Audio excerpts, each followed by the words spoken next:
Welcome back to the Men's College World Series presented by Capital One. Game 3 here in Omaha. OU head coach Skip Johnson has not won a national title yet, but he coached under someone that won a few of them, the late Texas legend Augie Garrido.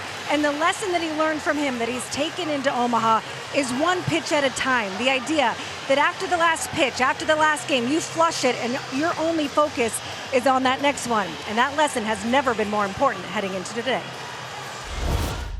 It's just about one pitch. Their belief system in themselves, how they prepare. Easy for us to talk about as coaches, but it's really hard to live. Take a deep breath and just like settle in, getting in the moment to pitch and then getting out of the moment of the result and then just moving on to the next one. Stay in the small moment, like being goldfish a little bit, like 10-second memory and stuff like that. It gives everybody a little bit of confidence to know that what's happened in the past doesn't matter. All you got to do is focus on the next pitch. And he used that phrase in a social media post just a couple hours ago with another phrase that they've used here a lot here in Omaha, yesterday is dead. And Ravi, I talked to an assistant coach for OU who told me yesterday some of these guys just wanted it so much that didn't work for them. So today is go out and enjoy it.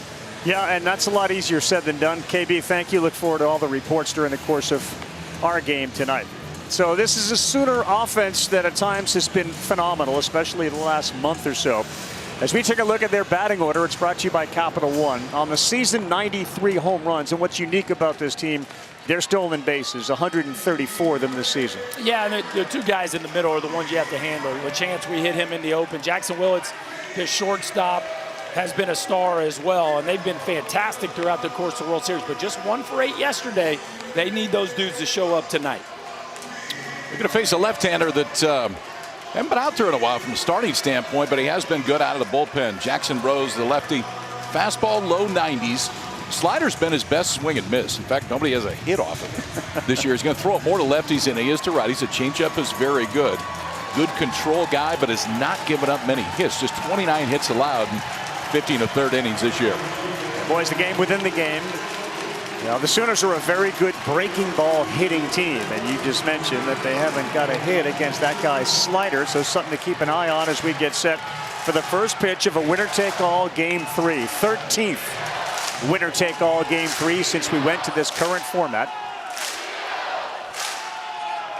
And both sides have very, very good fan bases here, and that first one is in there for a strike at 91 to get us going. Jason Walk is the leadoff hitter in Omaha, 400. College World Series Finals hitting very well. Outside! Does not get that call on the outside corner. We'll give you the umpires. Billy Van Raaphorst, one of the best, is behind the plate. Brandon Cooper is at first. Eric Malika, who had Game 1, is at second base. Brian Miller, the ump, at third. 1-2 on a swing by Walk. Composure of a kid. How's Jackson Rose, 6'3", 205 out of Woodstock, Georgia, going to handle the moment?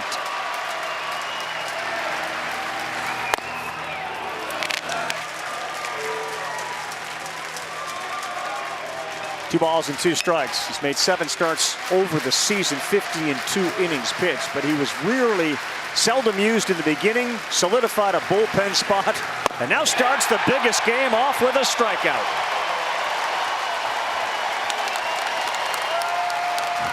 You've seen the freshman stuff already. Now let's show it to you the way it's looked this year. Four-seamer's going to sit low 90s. Can bump a 93 or a 94. Changeup is very good, but that slider, which we just saw, is his best swing and miss pitch. Whole lot of glove side movement. Going to see it more to lefties and righties, but he threw a good one to start right there against Jason Walk. Gets him in a 2-2 count. Just enough depth and change in velocity to get it underneath the barrel. Third baseman's Camden Johnson. This one is slowly hit up the middle. He's fast. Gallagher has it, and he's safe. Johnson can fly, and he beat out an infield hit. Very similar to the play that yesterday's game ended on when Gallagher took it to second and fired to first for a double play. Yeah, you knew this one was going to be a problem. When it's slow hit, you got to run a ways to get to it. Gallagher is talented as anybody, but Camden Johnson might just be the fastest guy on this Sooner team. If he hits it slowly, you really have your hands full. An infield hit for the Sooner 2-hole hitter. And here they come. Yeah, they do like to create chaos. You see the number up there, Johnson, 31 stolen bases. And they will look over there as the throw is caught by Eric Paulson, the first baseman. Around the infield, Cooper Nicholson is at third. He hit the ball hard a couple times yesterday. Jake Schaffner out there at short. Gallagher, who made that play, and Paulson at first. They will shift against LeChance with 3 on the left side of the infield and another throw over. In the outfield, Tyler Howe in left, Owen Hull we've talked about in center, and Carter French, who has twice made catches up against the fence, is in right. The free swinger from Canada, the catcher LeChance.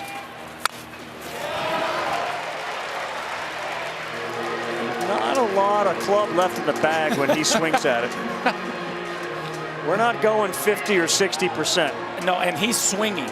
By the way, here at the College World Series, he has swung at 62% of the pitches thrown. On average, guys usually swing around 43%, so he's getting his swing off. Rose ready, he delivers. Outside. He's not going to chase that too far outside. On an absolutely gorgeous evening here in Omaha, Nebraska. The temperature at 78 degrees. The light breeze is coming in from center field. But if someone gets a hold of one to the corners or even left or right center, you got a good chance to see the ball leave the ballpark. And we've had an inordinate amount of homers all season and here in Omaha this year.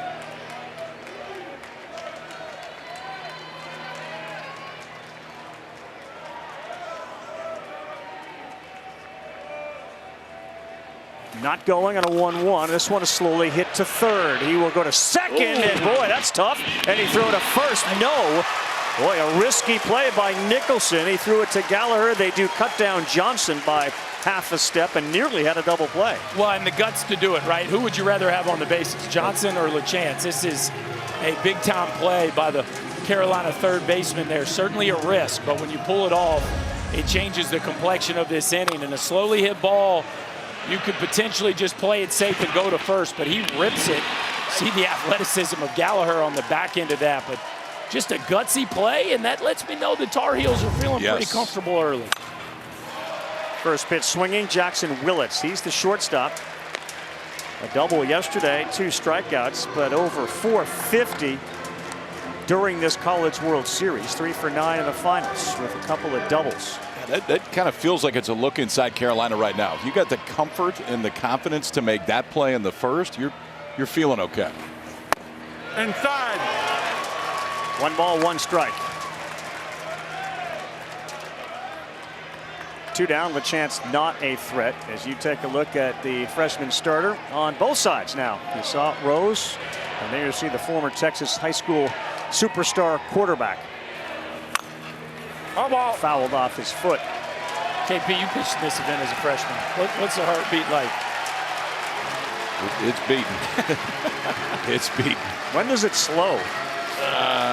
When they come get you. Really? Yeah. The whole game is like that. And you hope they don't.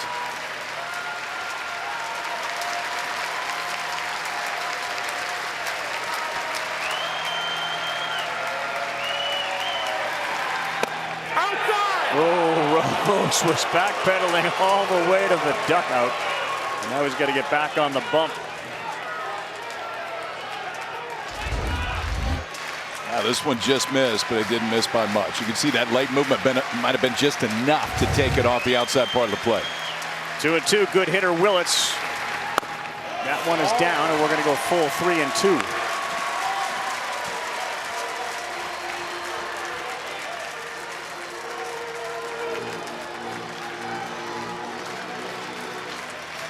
A whole bunch of people flooding both the third and first base seats. And here you go on a 3-2. Lined up the middle. It's going to get down in front of Hull. LeChance has to put the brakes on. And it certainly shows again how important that play Nicholson made by cutting down Johnson at second was. Otherwise, it's 1-0. And Jackson Willits just keeps going. 11 hits now, and Oklahoma record for the College World Series. So good from both sides of the plate. Such a clean path. And most people you talk to figure at some point he ends up on a major league roster. Willits, and there's a couple of guys in this game that will do the same. Here's Gamble, who is a left fielder tonight. And he looks at one above the letters, ball one. Both these teams have scored a bunch of runs in first innings. Gamble put into left field when they discovered that Brendan Brock's shoulder wouldn't let him play. It's 2-0. Couple good takes right there. You lay off the fastball that would have been easy to pull the trigger on. Now you spit on the slider. Wouldn't shock me here, KP, if he goes to the slider in a swing count here. It's the one he likes the most, that's for sure.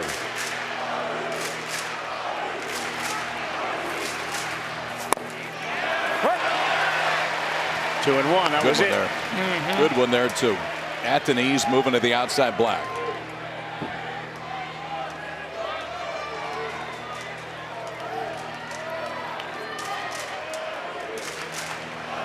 Next one to Gamble with 2 on, and he got jammed. Boy, that would have been ball 3. That came right in on his fingertips. Well, there's just a bunch of arm side run, and for Jackson Rose, sometimes that can make it difficult to control the strike zone with the fastball, but that thing just darted up and in on Gamble. Gamble on yesterday's defeat. Tough loss, he said, but I don't think we overly care. That's the whole flush it mentality, and he can change it with a swing. Came in, no swing. For Rose on the season, it's about 65% fastball, so he does throw it a fair amount. Thought he may go back to the slider there, too. But he's already shown the confidence to throw it 2-0, so you know he's got the confidence to throw it 3-2.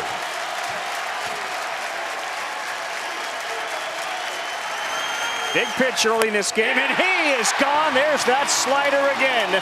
And he picks up his second strikeout and will strand 2. Jackson Rose gets the job done. It's his offense that's coming up now, but the baton gets passed to another freshman. This time it's the Oklahoma Sooners' Nick Weslowski. He will have to deal with Owen Hull. He'll have to deal with Schaffner and Gallagher. We'll have much more from Mr. Ryan McGee. His essays have been phenomenal, setting the stage for this Game 3. As we take a look at the Tar Heels batting order, it's brought to you by Capital One. And Berkey and KP, this is a team that's more contact-oriented, hitting almost 300 over the year with 84 homers, and they don't steal very often. 65 stolen bases on the season. They don't, but they are very hard to strike out. They will take their walks. Hull and Gallagher in the middle are the stars, and they have been carrying the heavy load. But the back end of the lineup was better last night. They're going to need that again today. They are. They face a freshman who's making just his second start of the season. Both have come into the postseason. His first start here was against one of the best offenses in the country against Georgia. Worked into the 6th inning. Gave up just 1 earned run. Walked 2, struck out 4, but definitely looked the part. Yeah, he sure did. And pressure is not something that he runs away from. Nick Weslowski ready to throw, and he does. And he lands the first one at 88 miles an hour.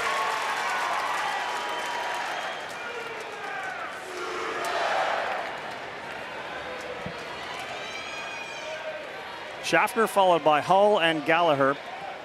Jake, the shortstop, 4 for 9 with a triple here in the finals. He's been outstanding as the first breaking pitch is in the dirt. Big triple for Schaffner. 2 RBIs in the first yesterday.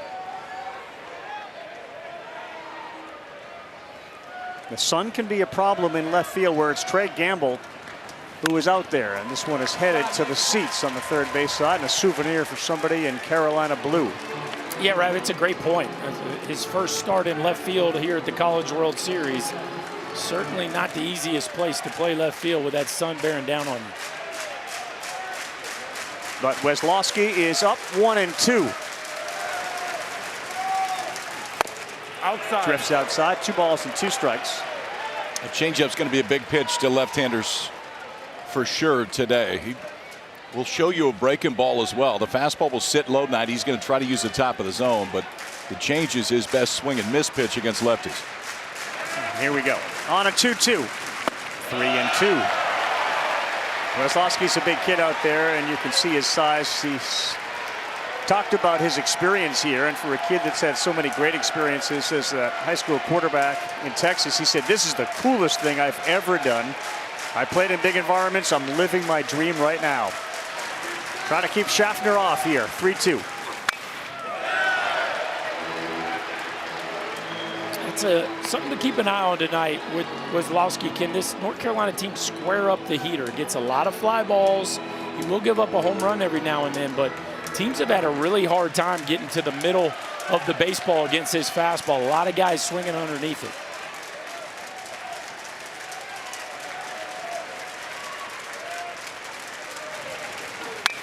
Spun one, this ball sky high. Walk to center fielder, still coming in. It's still coming in. Watch it. He went right over the top of Deshaun Harris. And it just doesn't look like the wind is blowing that hard, but that was basically a second baseman's ball when it was all said and done. They were lucky, fellas. We talk about this a lot here, the pop-up communication. Such a big outfield. Look where Walk starts. And he's over there on the left center field side. I think he called it early, so Branch gave way. Oh, goodness. By the end of it, Harris is thinking, this is my ball, and I'm just glad everybody's okay.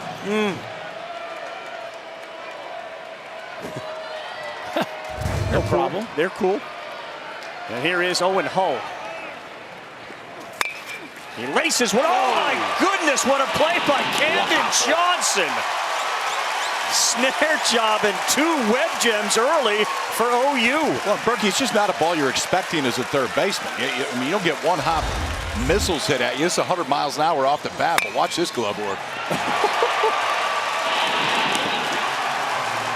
You got one shot right there, and you got to just hope its way in your glove. And that was really nice there by Camden Johnson, because that ball arrived in a heartbeat, and that deserves a little bit of a wry smile. He knows he pulled a rabbit out of his hat there.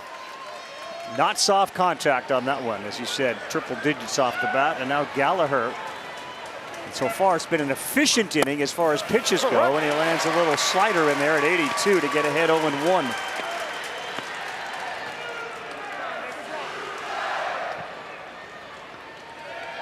A handful of kids from the state. This is one of them from Apex, North Carolina, Gavin Gallagher. A junior second baseman with a .291 average, 12 homers on the year. Yes, that gets a piece. And you see the 2 different breaking balls right there. That was the curveball, more top to bottom, doesn't throw it quite as hard. I have a cutter slider right before that. It's throwing a little bit tougher, but stole 2 strikes with him.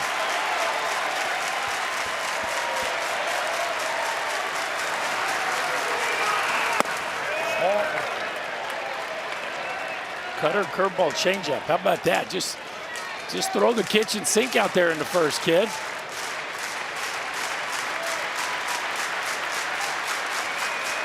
Gallagher is the leader on this team. On a 1-2, that is in there for strike 3. It broke late and it broke into the zone.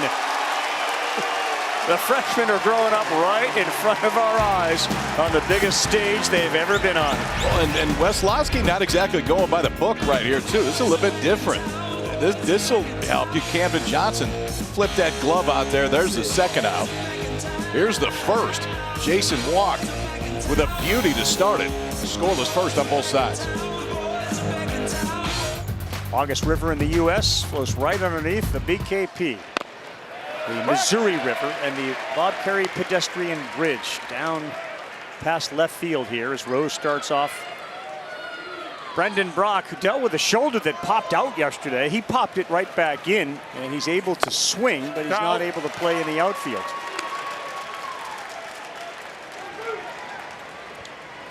I would imagine he has. Looks like they got something coming down out of the sleeve there. I would think something to try to help that thing stay stable. Pretty scary when he went diving for that ball yesterday. And you said you were familiar with that. Unfortunately, I am. There's an instability associated with it that can be kind of disconcerting, but certainly if you stay connected, keep both hands on the bat, it can still be done. Oh.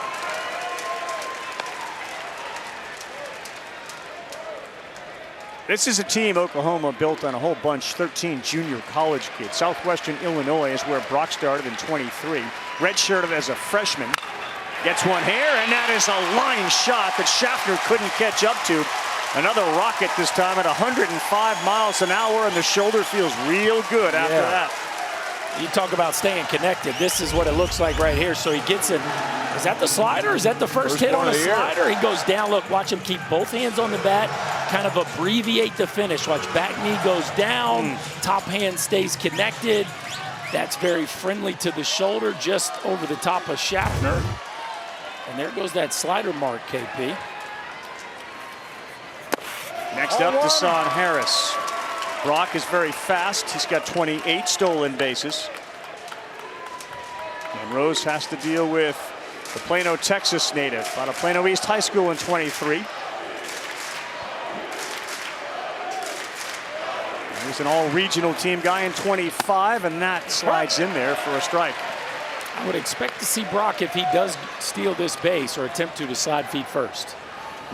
Be conservative with those arms and just go ahead and go feet first.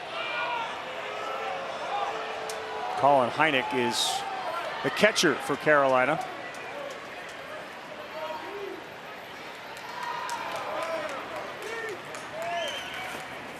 Doesn't go there, and that's off his foot. And ahead works Jackson Rose.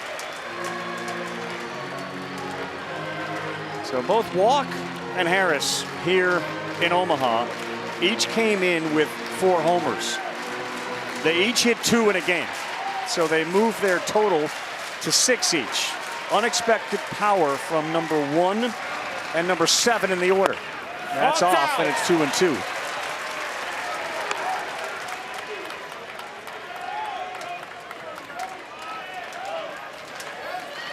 That is the more remarkable part about this Oklahoma offense, where the home run power came from in the last 18 games to basically match what they did in the first 47. They'll go to second again. They got him there, and that's another fast runner. Boy, Nicholson, your first thought was you got no chance to get him? I mean, he's made me a believer in a short period of time. And there's 2 things that have to happen here. Number 1, you got to have the physical ability to pull a play like this off, but you got to have the nerve too. You've got no room for error. Quick transfer, a strike right on the target. Nice job by Gallagher. Just turn into a first baseman. Just catch the baseball, make sure your foot stays engaged with the bag.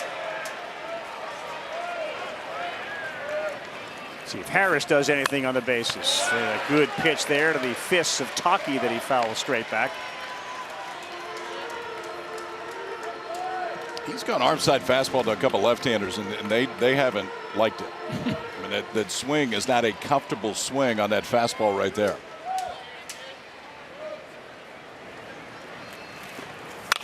That ball is hit again into center field in front of Hull. And thinking about going to third wisely, putting the brakes on, was Harris. But Dayton Taki delivers the 4th hit of the game for the OU offense, and that's a great sign after the silence of the bats yesterday after the first inning. Well, he tried to double up. He tried to go back in right there, and that one just leaked over the middle of the plate enough for Taki to get to it. Didn't get all of it, but got enough of it. Now OU with 2 on base right here. Yeah, some of the royalty of Oklahoma has been here all week. John Mateer is back. He is the OU quarterback. We have seen Switzer and saw Porter Moser, buddy from the SEC basketball side. He was in attendance. Bob Stoops has been here. Oh, yeah. Oh, the boss, right below Coach Switzer there. Brian Bosworth in the house. This is a championship game here. Winner take all. And Kyle Branch looks at one close. So for Carolina fans wondering, is Caden Glauber available tonight? Yes, likely in a limited role. Feels like McDuffie will be their first go-to guy. But he's starting to move around already. Yeah, he is.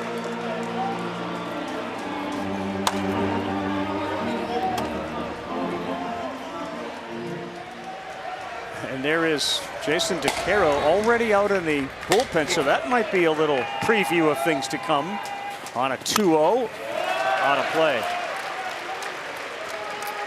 McDuffie's certainly getting loose with intent. It's interesting because I would think they would want Rose for Walk. Walk's better side is left-handed, so you'd think they want to keep him on the right side of the plate. But maybe for Johnson, maybe for LaChance. Kyle Branch, 0-63 here, and that is underneath and off the glove of Paulson. Rounding and coming in to score is Harris to third base, and safe at third base is Taki. Kyle Branch delivers in the clutch.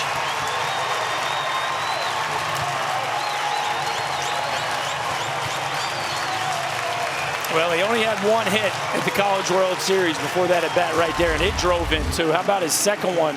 Drives in another, a backside bullet just outside of the reach of Paulson, and I mean just outside of the reach of Paulson.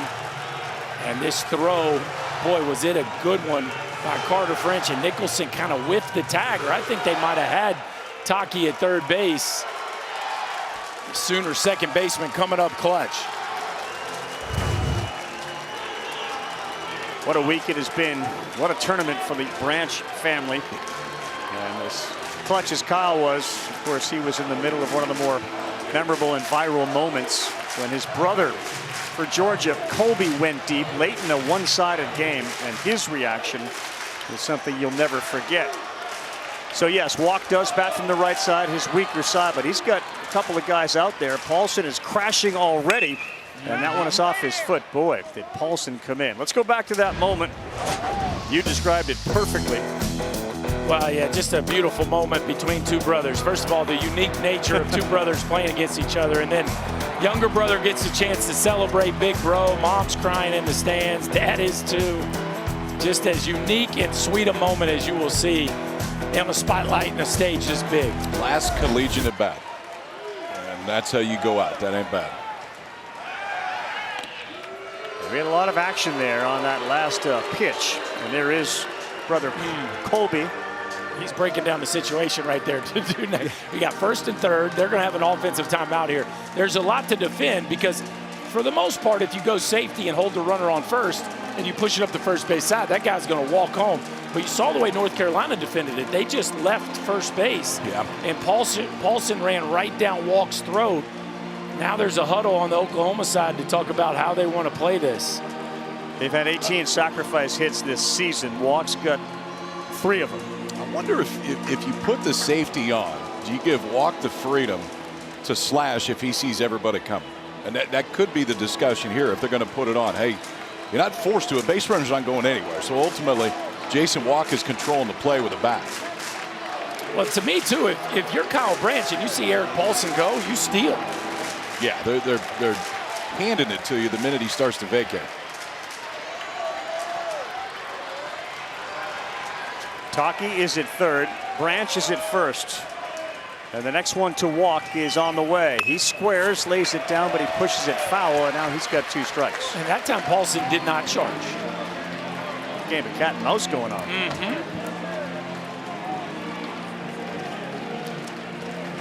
Oklahoma leading it 1-0 on an RBI from Kyle Branch that just got underneath the glove of Eric Paulson. Still only 1 out. Walk, a hard guy to double up.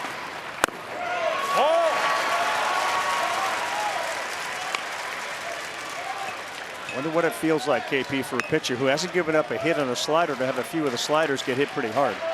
Yeah, and now you got a bunch of traffic too, and you got to roll through the top of this lineup for the second time. Walk, and that is, Paulson was trying to keep it fair, but it's foul.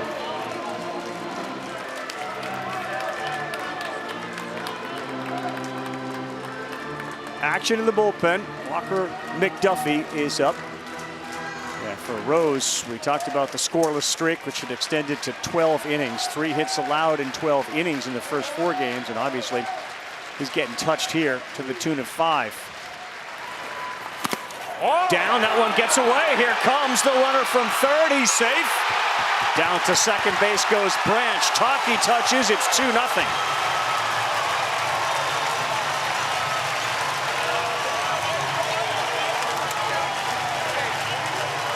Good base running all around from Taki, going first and third, and then reading that real quickly. And He's the first baseman, a bigger guy. He's not necessarily the fastest, but he has run really well. That's not an easy read either, but it's one you don't expect behind home plate. It's a changeup that gets tugged to the other side, and you can see the glove of Heineck trying to get there. Zips underneath him, and Taki with a great break is able to score. Another opportunity for a walk, 2-2. Stays alive. You're seeing the issue right now with Jackson Rose, just nothing to put away. Not a lot of swing and miss. And KP, you said it now, second time through the top of the order. It has the feel that this will be it for Jackson Rose.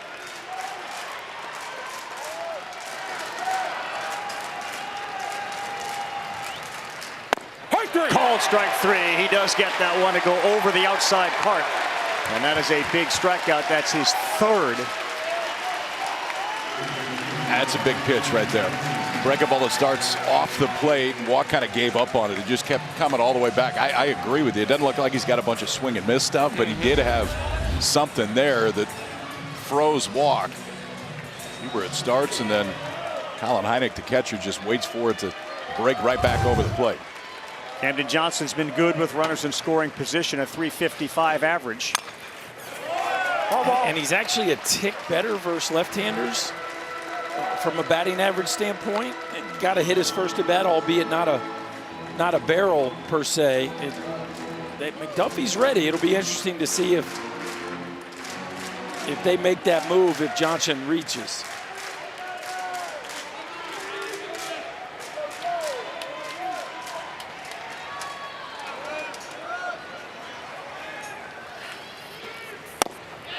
Right in there.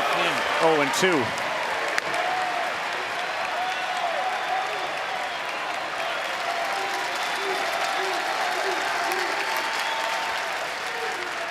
Over the course of this two-game set, they've had a bunch of hits with 2 strikes, and then they went silent in game 2 with 2 strikes. And Johnson faces 0-2, and it goes wide.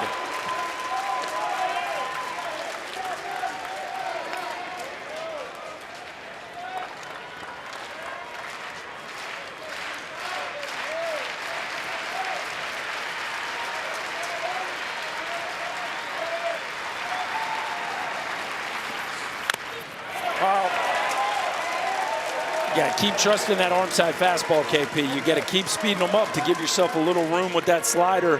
See if you can't speed them up enough to get some chase out there, don't you? Yeah, and the hitters tell you what they don't like, too. And the left-handed hitters have not liked that glove side fastball. The wind's right in on their hands. But to your point, now it just gives you more room if you want to drop that slider down and away. Johnson, a 70 grade runner, looks at 1-2, and this one is slowly rolled to Gallagher. Up with it, fires, and Johnson is retired. But there you go. The Sooners make the first statement. They get a couple here as we head to the bottom of the second. The number 9 hitter, Kyle Branch, needed to deliver his second hit of the World Series, and he did. An RBI.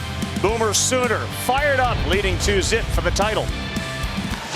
High time now to take a look at the Capital One Cup standings. Teams compete for a combined 500,000 student-athlete scholarships from Capital One. Winner of this Men's College World Series gets 60 Capital One Cup standing points. And we'll move up to number 2 in the men's side. Texas has already clinched it for the Women's Capital One Cup. 2-0 hole. Now we'll see, and this is a theme we've seen, the answer by the offense after a team is scored. Will Carolina, with Eric Paulson leading things off, give him an answer. Paulson, Cooper Nicholson, who hit it hard yesterday, has a homer here, and then Colin Heineck. Kyle Branch about 10 feet onto the grass in right field as that first pitch from Weslowski misses. Been a very good, productive hitter over the course of the season, and over 300 batting average, 11 homers, 56 runs batted in. Outside. Close, but it's 2-0.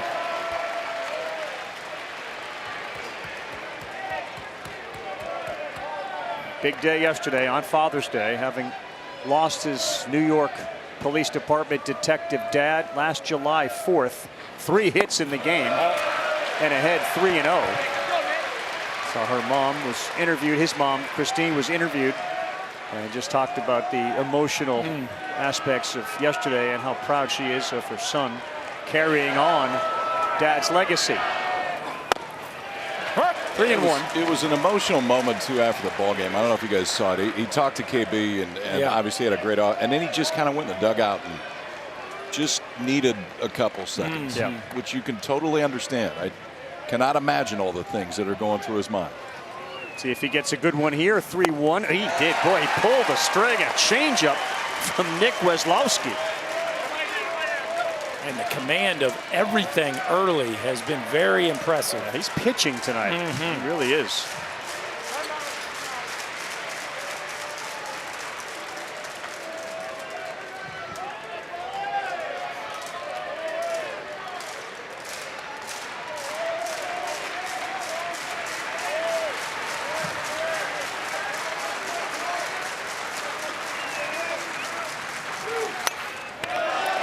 Stayed right up there in the zone. It's interesting watching a kid that played both baseball and football. How many times have you seen other athletes from other sports try to throw first pitches and struggle? And this dude was throwing footballs to the tune of, thousands of yards in high school, and yet he has command of every pitch that we're seeing here tonight.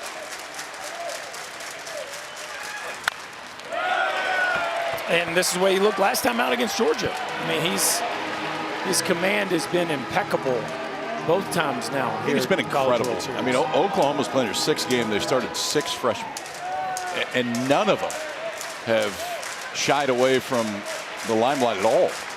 Saw the pitching coach, Mike Gaines, talking to his starting pitcher down there on a 3-2. Hung that one up there. Paulson was all over it as he sends it into right field. Eric Paulson's now 5 for 10, and a high five for Mom. He's swinging the bat awfully well. And interesting, they never went back to the fastball. Went to the breaking ball here on a full count, and Paulson is on time and on target. Comes over the top of it just a little bit. A humpback liner. Watch his path work, low to high. A low to high swinger where he just comes over that ever so slightly, or that one might have ended up in the bullpen. Here's Cooper Nicholson. Take anything away from his performance yesterday as you take a look at Paulson. 8 for 15 in his last 4 games. Man, his last 4 games have been outstanding, and 5 for 10 here in the finals. Oh no, we got it. 2-0. Yeah, well, Nicholson finally went deep. It had been a kind of a drought in the postseason for him from a home run standpoint. Much needed big swing of the bat, I think, from this lineup to get some production at the bottom. And then now here he is in a 2-0 count with a leadoff base runner. Like, this are the kind of moments where you find yourself getting hot. Iowa born and bred from West Des Moines and Iowa Central Community College. Cooper Nicholson. His dad's been taking him to Omaha for years to watch the College World Series. What a moment. And now ahead 3-0. Wasn't just a homer, man. He had the hard hit ball as well. He snapped that 9-game homer drought. Green light right here, Ravi. Don't be surprised. He swung 3-0 yesterday and fouled a ball off and eventually hit a home run in that at bat, but it looked like he was taken there.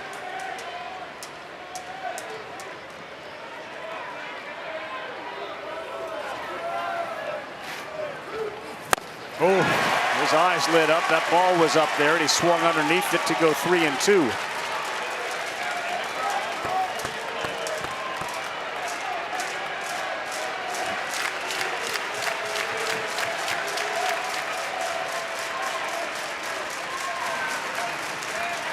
He got him again. The bat goes flying. Thankfully, nobody was hurt. But back-to-back high fastballs to get Nicholson. Yeah, I think they were both balls, too. I think each of those were out of the zone. Not by much, but in good spots. So 3-1, Nicholson gets a little bit aggressive, goes after one that probably is ball 4. Up and in, I think definitely is ball 4, and they go right back to the well.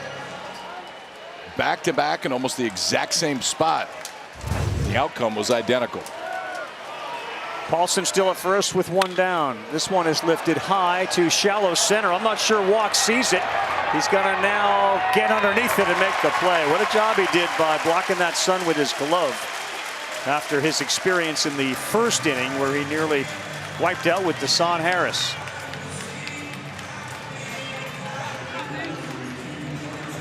Yeah, high sky, a lot of sun. We are just about 10 minutes before 7 local time here in Omaha.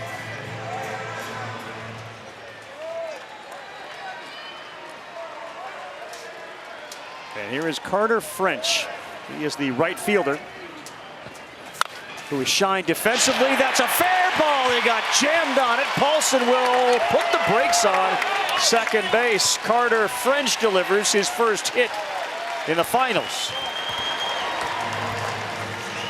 We've seen this a lot from Cam Johnson. He's going to play a pretty shallow third base against the left-handed hitters, and French tied up by this heater, but just squirts it inside the third base bag, and really kind of a unfortunate. I thought Paulson could have gotten to third. I thought he should have tried. Yeah. They'd have second and third, but of course, nobody wants to make the third out at third.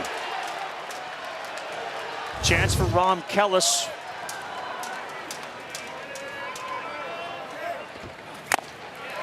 Fouled into the net. Kellis and Winslow have been rotating the DH spot.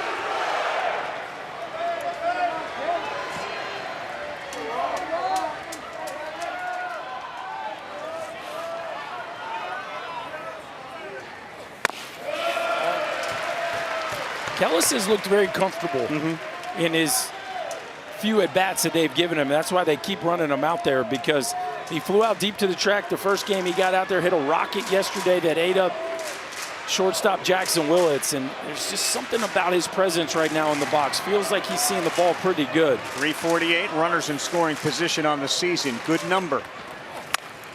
Got one there, and he fouled it back.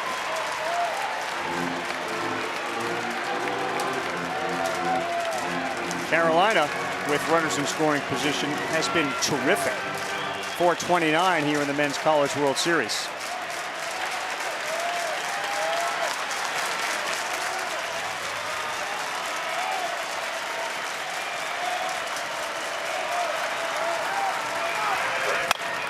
Kellis, this is a little blooper to right. Harris is there. He picks it up. Paulson coming in. Throw to third. It is perfect. Nailed at third base, and we'll see the run is being waved off. Not sure Paulson touched. Did he touch first? I don't think he did. I don't think he was there. Billy Van Rapport said no. And Scott Forbes is not happy with Carter French right there, and I don't blame him. What a throw by Deshaun Harris, but what a base running there by the Tar Heels. And Paulson, Paulson kept the gas pedal down. Look, Forbes is sending him. He's running hard, but the tag comes in just ahead of the runner scoring. Yeah. And wow, what a missed opportunity for North Carolina. You see the out at third before Paulson touches home, so the run does not count.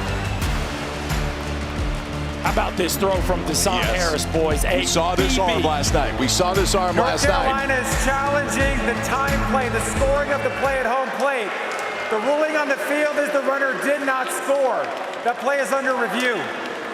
This one's going to stick. And yes, fellas, you're right about the arm. That ball was blooped in front of Harris, but man, if he doesn't charge that and pick it up on that one hop, he has no chance to throw a strike, and he nailed that throw. Well, and honestly, not get greedy and try to go home. I mean, sometimes in that situation, the moment does get too big, and you make a throw that he's not going to throw Paulson out right there. The only chance he's got is third base. It took a perfect throw, and that's exactly what happened.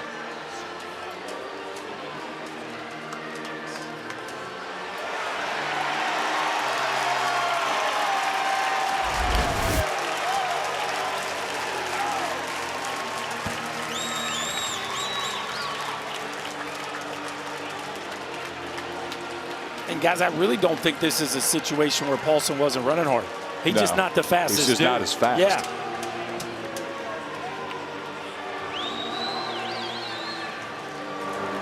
After review, the ruling on the field is confirmed. No run scores. North Carolina has one challenge remaining. I just love this by Deshaun Harris. His ability to circle the baseball and have a feel for the moment of which runner was most vulnerable was just beautiful here. Watch him get around this baseball, get his energy going towards third base. Had his eyes on third the whole time, and a strike to Johnson. The Sooners get off the field. The shutout is still intact. What a play.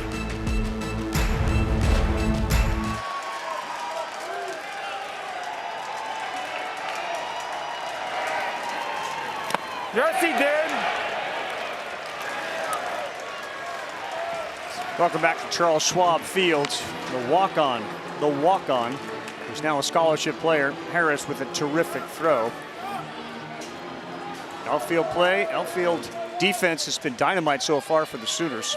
As LaChance now looks at an 0-1 pitch. Check swing on the first one, and he takes there to go 1-1. Top of the third, 2-0 Oklahoma, thanks to that defensive gem by Deshaun Harris. Skip Johnson talked about his season turning around. He said when the guys who weren't playing started to buy in, guys around you stopped complaining. He said, let's be a team. Kind of started in Arkansas. It carried on from there. He's very, very big in stressing selflessness in an era in which there's a whole bunch of selfishness. Boy, LaChance, when he gets 2 strikes and he's in protect mode, there is not a ball he will not swing. Swinging is the approach. What's your 2-strike approach? I swing at the ball that comes forward. Please ask the next question. I'll take the next question.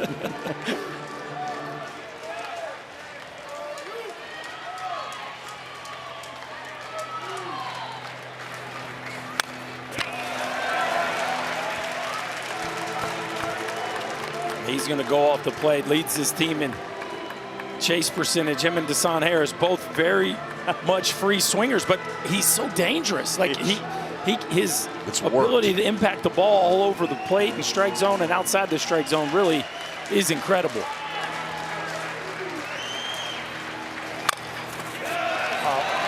How many walks on the season, Berkey? Well, he has 28 on the season, but he has 0 in the postseason. Has not walked in the NCAA tournament. I'm sure his answer would be, and he's an affable kid, would you rather have me walking around the bases with 4 bags or walking to first on a walk? Sherbrooke, Quebec, Canada continues to just foul ball after ball off. Guys surprised Rose is back out here in the third? I was, yeah. I thought they would go to McDuffie. I think it becomes a math equation as far as how do you cover the remaining outs for both of these teams, and kind of seems like they're going to steal a few, or trying to steal a few with Jackson Rose here in the third. On a 1-2. And another one fouled. The ball hasn't bounced yet, and I know Jackson Rose might be trying it needs to bounce. Yes, but you need to get one in front of the plate at this point. Does the stealing of outs tell you anything about the availability of Glauber tonight? It feels like he is available, and it feels like it's 3 outs, 6 at the absolute most, but I think 3 outs. There you go. Just exactly what you guys said. He bounced one up there, and LaChance is out on strikes. And I'm sure they're communicating that in the pitch comm, but it's just he wasn't able to actually execute. And this one gets still behind the plate, but finally gets out of the reach of Dayton LaChance, who is in swing mode as much as any hitter I have ever seen right now. The pitch comm is the communication system that they use in the ears of pitchers to tell them what pitch is coming. Yeah. Let me tell you what it was that time. Bounce something. So Roy Williams is the voice. Don't care which one it is. Right, the former great UNC basketball coach is the voice they hear in their ear. Is there a pitch comm sign that says bounce it? Bounce pass. Probably.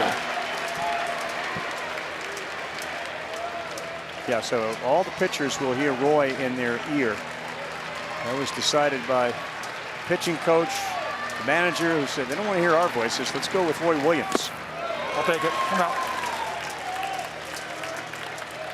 Well, it's a gutsy move to try to steal 3 outs in the heart of the order, yeah. but off to a good start here.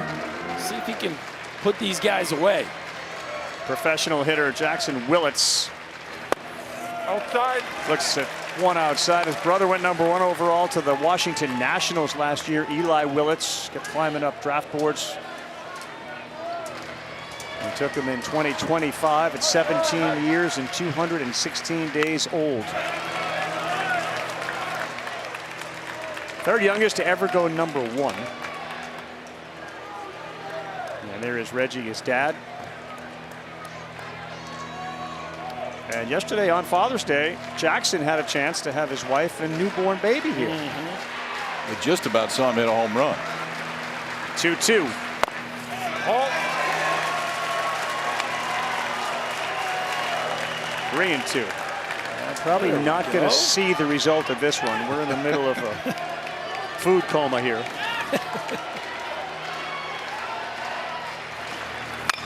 Three-two. Wake up, wake up. We got one down the line, and Willits is not going to stop at first. Heads to second, and a hanger that he banged down the left field line for a double, his 20th of the year. It's a laser show. It's officially a laser show right now with Jackson Willits. And yeah, he got ahead early, but could you finish him off? And Rose just didn't have an answer. A changeup that just kind of hovers in the middle of the plate. Now back-to-back barrels from the right side of the plate for the Sooner shortstop. Now another runner in scoring position here. How will North Carolina play this? Will they let the freshman left-hander work out of his own mess? Looks like it.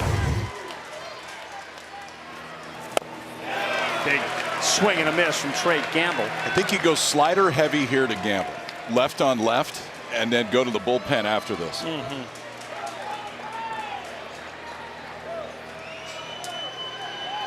Yeah, it's a great list to be on. Cruz, Larnach, and Adley Rutschman. Most multi-hit games in a College World Series, as that one is outside. Second time we've seen Walker McDuffie up and throwing. Gamble struck out his first time.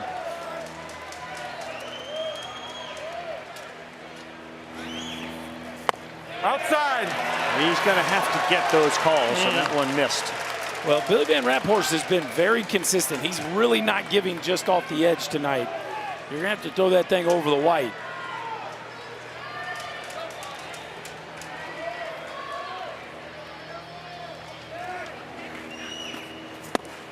Or get somebody to fish a little bit like Gamble did there to go 2 balls and 2 strikes.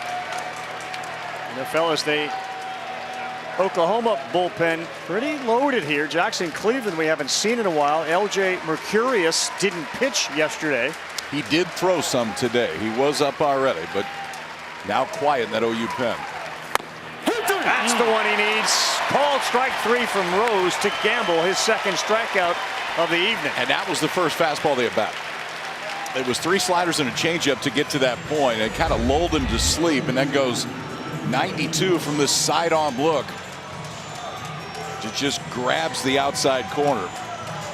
That's well done right there, because I don't think you're looking fastball in that spot, and the reaction said as much, and this is when I think they go to the pen. Yeah, with Brendan Brock, who looked awfully comfortable at his first plate appearance and delivered a hard hit single. Long-time assistant, now head man Scott Forbes heads out to the mound, and appears it will be the end for Jackson Rose.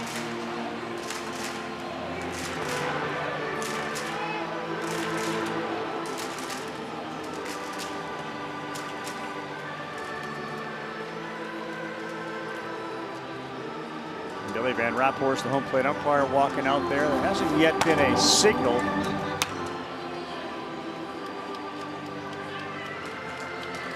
And now we get the signal. A little huddle in one dugout where the Sooners are feeling pretty good about the way things are going. And Walker McDuffie's going to come out of the bullpen. Let's go, let's go, y'all. He'll inherit a 2-out runner on second situation, and Brendan Brock at the plate. When we come back, Oklahoma's got a 2-0 lead, and they have gotten into the North Carolina bullpen. As Jackson Rose is night is over. He had been so good in his first 4 games, and the setting and the Sooners produced 6 hits. He allowed 2 runs, and he is responsible for Jackson Willits, who had his 5th double out at second. So now it is Walker McDuffie's ball game, and the first man he faces is Brendan Brock. Singled his first time up. Outside.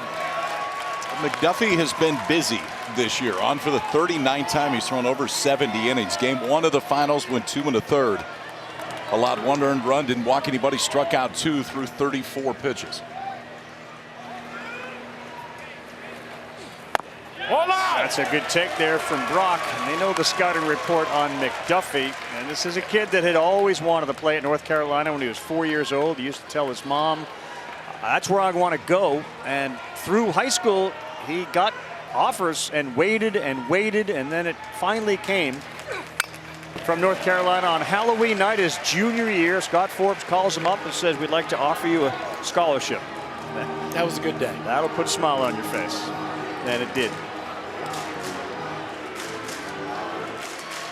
It's one of those where you don't care if you get the Snickers that night when you're trick-or-treating. Like, night's already made. That is up the middle. Brendan Brock delivers again. Rounding is Willits. He will score easily. That is a clutch hit from Brock with 2 down to make it 3-zip. Brendan Brock looks to be locked in right now. He sure does. He has been their best hitter from a batting average standpoint all postseason long, and he continues to stay hot. A 2-seamer running in, and what a beautiful move to get inside that baseball, rifle it right back up the box. No doubter RBI single, and the Sooners now up 3. Yeah, clutch 2-out hit, and McDuffie will throw over to first to get Brock back with 28 steals. And you've got to believe the momentum now has planted that seed to think about steal 29, get in a scoring position for Deshaun Harris.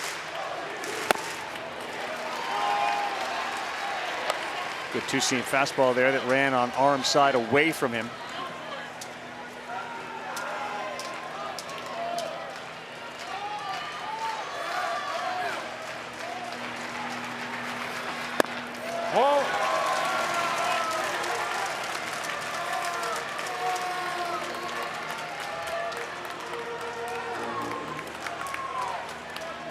Yeah, game 2, the bottom of the order was silent, 1 for 13. And tonight they have delivered 4 hits. Well, part of the run they've been on throughout the course of this postseason has been the depth of this lineup and how much production they have gotten from Brock, Harris, Taki, and Branch. And certainly have seen that early in this ball game.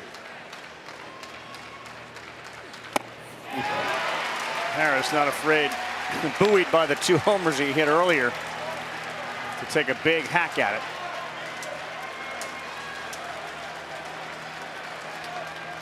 (3-0) Oklahoma.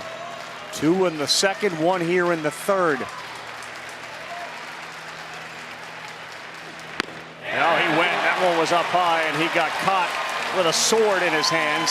McDuffie gets the strikeout, but not before Brendan Brock delivers his 2nd hit of the game. Line shot back up the middle. It plated Willits, who delivered another double. Boomer Sooners roaring right now. They got 3. Carolina looking for their first. It's 3-zip. Welcome back to Omaha. Before yesterday's game, in one which North Carolina needed to win, Scott Forbes had them watch a 30 for 30, 4 days in October. It chronicles the last 4 games of the 2004 ALCS between the Yankees and the Red Sox, and Boston was down 0-3. They took the quote from Kevin Millar that says, "Don't let us win tonight. You better not let us win tonight," because what did they do? They went on to win 4 straight, and that they were able to do yesterday, but now North Carolina down early. Yeah, I remember that on their way to a World Series 2004. Great show if you haven't seen it, ESPN 30 for 30. About that 2004, which immediately followed, of course, the 2003 Aaron Boone home run off Tim Wakefield. Tyler Howe will lead things off. He's the 9-hole hitter. And it's been a bit of a struggle bus for him, 0 for 6. Big swing there, though, on a 2-0 count to go 2-1. I love that from Forbes. Number one, you get your team together, right? But number two, You draw a little confidence from teams that have done something far more difficult than coming back from 0-1. Yeah. Red Sox down 0-3 to a Yankees club that felt invincible. Of course, this Carolina team has shown a ton of resilience throughout the year as well.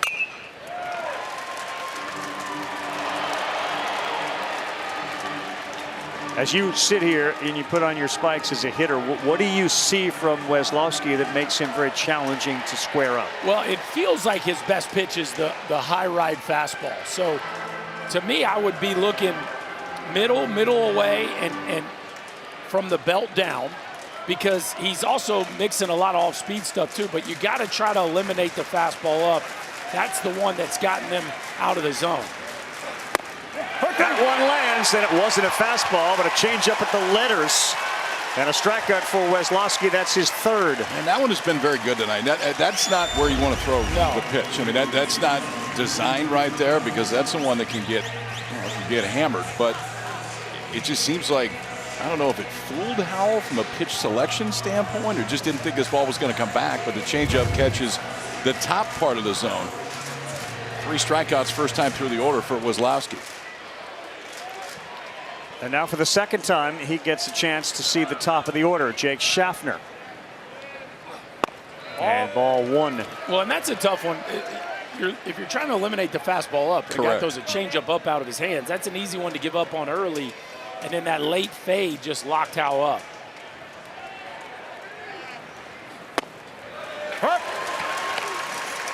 Another high changeup. 2 years at North Dakota State with the Bison, about 400 miles from Charles Schwab Field. 2 years in Fargo as the shortstop.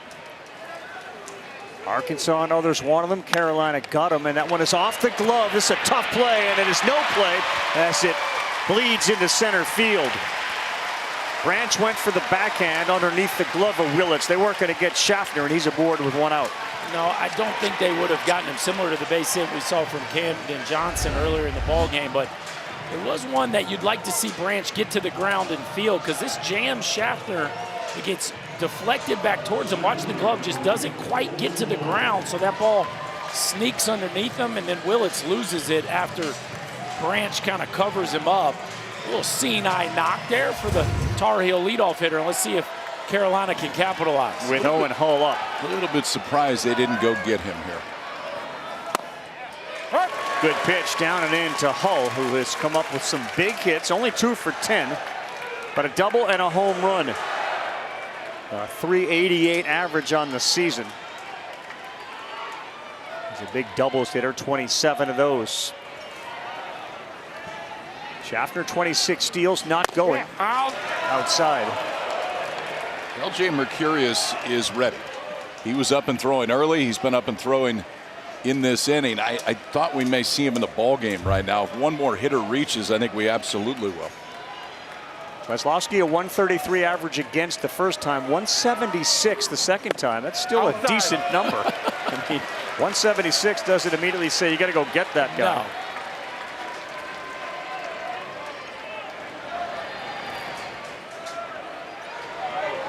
It's only the third inning. Feels like a fairly big spot for Carolina with 1 down and the top of the order up.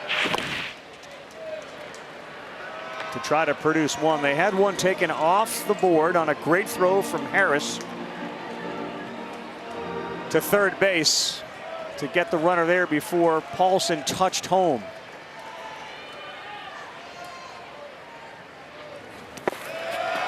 There's the big mattress there behind home plate, like Salvador Perez just buried that thing. Big mattress. Used to call Salvador Perez the big mattress. That is just deadened it so softly, doesn't get away from him. Watch LeChance. The Sealy Posturepedic right there just stays right in front of him. Pitch to hit, 3-1. No, all 4. And now it gets real interesting with Captain Clutch, Gavin Gallagher, set to head to the plate. Is this the Mercurius time?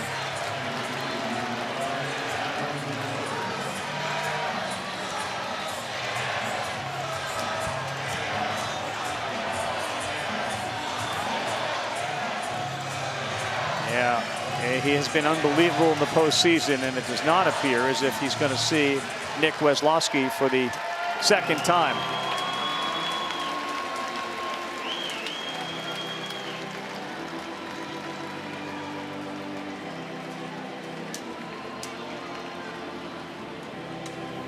Well, we talked about the Branch brothers, one on Georgia and, of course, one on Oklahoma. And then there are the Mercurius brothers, both of them pitching for Oklahoma. LJ, the older brother, who was incredibly gracious in asking his brother, look, I got opportunities to go pitch elsewhere. Do you want me to come and, you know, run the risk of overshadowing you at Oklahoma? Are you comfortable having your older brother there? And that guy right there said, bring it on. Let's do it. What an opportunity we have. And Skip Johnson is not going to pull Weslowski. He leaves him in. I am very surprised. Now, when we showed that shot in the bullpen, clearly Mercurius did not know or think he was coming in the ballgame. Because if you think you do, you're already standing at the gate, you're ready to go. So there was no call down there to say anything. But when Skip Johnson came out of that dugout, I thought there'd be somebody trotting in for the bullpen, and that did not happen. So here's an early moment for Gallagher in this game. A .330 runner in scoring position hitter. Well, and a hitter who has had so many big moments in the postseason in his career and has been fantastic in the postseason with .378 with 13 homers, 13 ribbies in the postseason. Has not hit a homer yet this postseason. They would love to see his first one right here. Doesn't have an extra base hit yet in the 2 games in these finals. Chase there, really tight, good slider to go away. And it's 1-1. That's one of his best sliders of the day right there. He was short, just moving off the outside part of the plate. Very good speed on the bases for Carolina in Schaffner and Hull.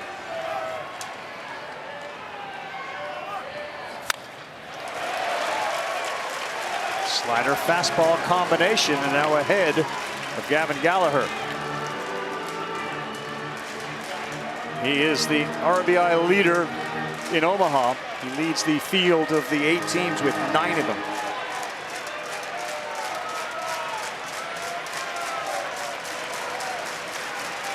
The chance way outside and too far.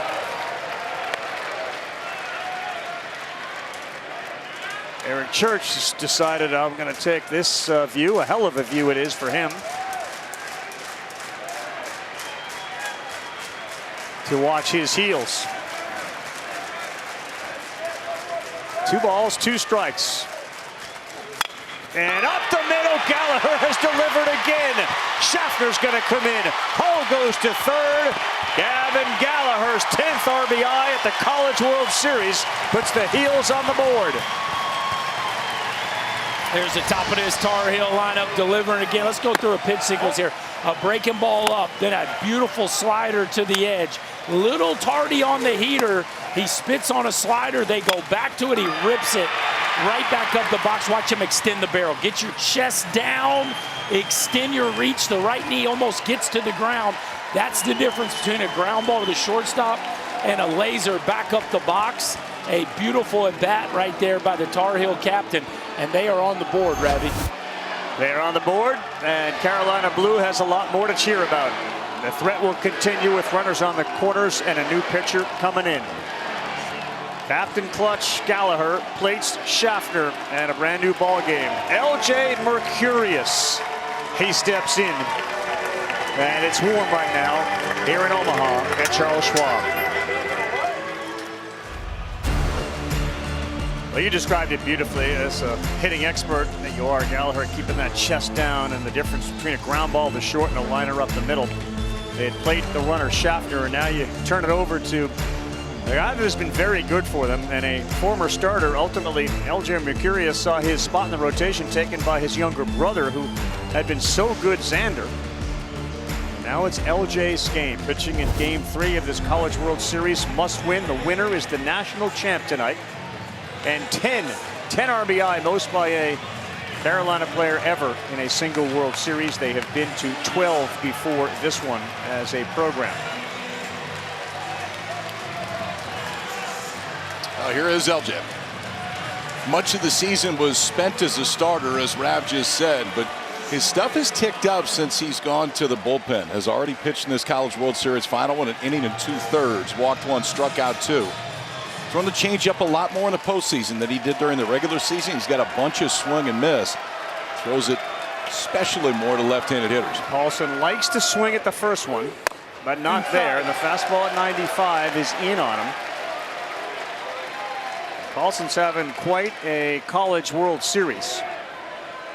3 hits yesterday, a single tonight. That one just dove right as it got to the plate. 1-1. There it was. You are going to see a fair amount of those from LJ Mercurius tonight.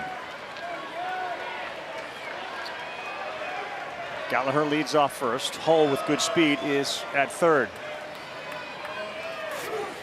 All in! Ooh, close there, but it's called a ball. 2-1. That one was pretty good.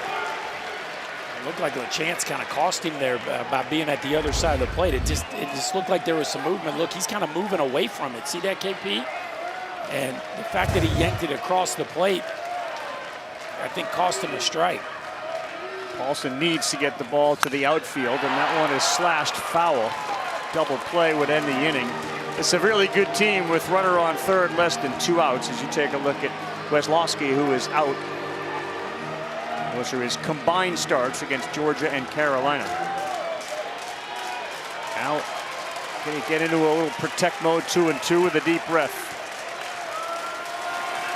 379 with a runner at third, and he can't do it there. Less than 2 outs. That's the second out. Paulson gone on a Mercurius pitch.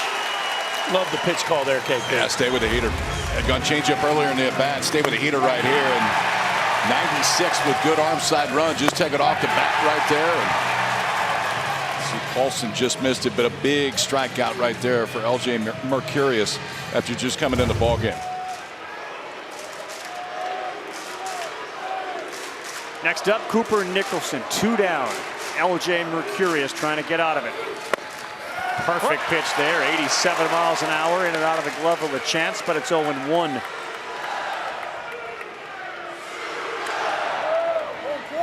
Family grew up in Las Vegas. Mom has been here throughout the course, rooting on both of her sons.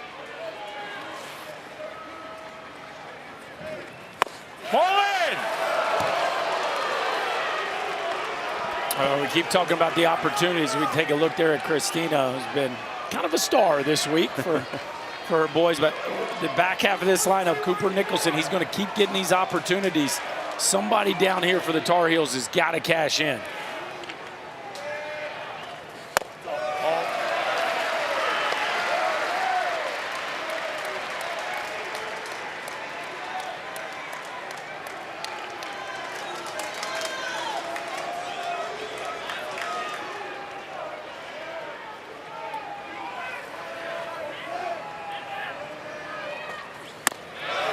Sailed it again high, got away from the fastball. 3 balls and a strike to Nicholson, who struck out in a homer in game 2. Well, they got him above the zone last at bat with 2 high heaters. I got to believe Mercurius is going to go right back there.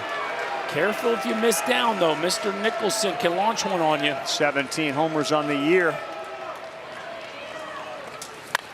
Boy, he went right after him again. Up, chance here for Lutchance, and an easy one. Good call, Berkey. LJ went right back up top for the heater, and Nicholson chased it again.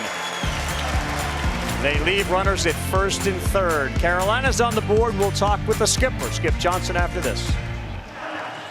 Welcome back to the Men's College World Series presented by Capital One. Joined now with OU head coach Skip Johnson. That last half inning, you went and had a conversation with Weslowski. What went into the decision to keep him out there against Gallagher? Well, I was trying to make sure that trying to make him play a movie in his head, throw a quality pitch down and away. I thought it was a better matchup for him than it was LJ at the moment because he's got a better breaking ball at times. So I knew that if he made a good pitch, he might hook it to the shortstop. With LJ throwing 2 days ago, what do you hope you can get out of him tonight? Well, I hope it's something you can't see, but it's sure to come. so maybe he can go all of them. We'll see. We shall see. You guys won 9 games in a row until last night. You have this one pitch at a time mentality. What have you seen in the response from your guys last night into today? I thought they've been doing a great job. I mean, the left-hander was really good, and I thought we've been doing a great job, and Deshaun made an incredible baseball play. Thank you, Coach. Thank you. 0-1. KB, thank you. Skip Johnson, 9th year as the head man there with all those years next to Augie Garrido.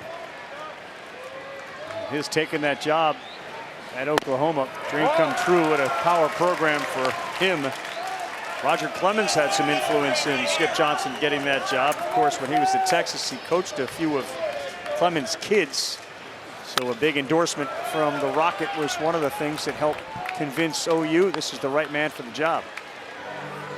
It's very interesting, too, the way that he runs his program and runs just game management. It is Reggie Willits' offense. To the point that when we met with Skip a couple mornings and asked him about the lineup, he essentially said, I'm not sure. You got to talk to Reggie. Reggie's the one that makes the lineup. Reggie does all the offense. Skip does all the pitching, and it's worked out really well. That's why he just walked out of the building right now while they're hitting. You got it, Reg. Just yell up if you need anything. Good time to use the restroom. Taki puts this one up on the infield, an easy one for Gallagher, who is right there, and soft contact off the bat of Dayton Taki. But my goodness, I mean, it is hard to quantify and hard to understand. You ask anyone around the program, you ask people in this booth, like, how in the world do they do that? And there really isn't anything other than statistically they barrel up more balls here recently. Yeah, I mean, I think the production on the breaking ball has spiked. I think most importantly, like Skip Johnson keeps talking about, it's a lineup that just all of a sudden is playing with a confidence that is completely different than what you saw throughout most of the regular season. And that can be contagious. And players get a little put off by that question. It's not that we're hot, it's we're good. We happen to be hot, but we've always been good, and we've always had this in us. Outside. 3-0, and a good take by the 9-hitter, Kyle Branch, who had a single and an RBI in the second inning. It's 3-1 Oklahoma. Winner of this wins the national championship. That's a walk to the 9-hole hitter, Branch, from McDuffie on 4 pitches. And they have been dragon slayers here, boys. You're talking about some of the best programs in the country that they've beaten. Well, they had to come back against Georgia Tech. They had to beat them twice. They came out of a loser's bracket. Then you go to KU, and they hammered KU. They beat them good for 2 straight days. Then you get a Georgia club that, maybe aside from Georgia Tech, was the best offense in the entire country. They handled them twice here. All of those teams they had to beat twice to get to where they are. Yeah, and he's moved from Georgia now onto Oklahoma as far as his rooting interest. That's brother Colby. That one got away, and staying put is brother Kyle. Feels like a perfect time to hit and run here, boys. You got a strike thrower on the mound. You got a guy who loves to swing the bat up to bat. You got speed on the bases. Would not shock me if you see Oklahoma play a little ball here. Branch just 5 stolen bases on the season, but a very good base runner. Not going, came way in. Yeah. McDuffie's got to find it. And right now, with 6 straight, I don't think you do anything.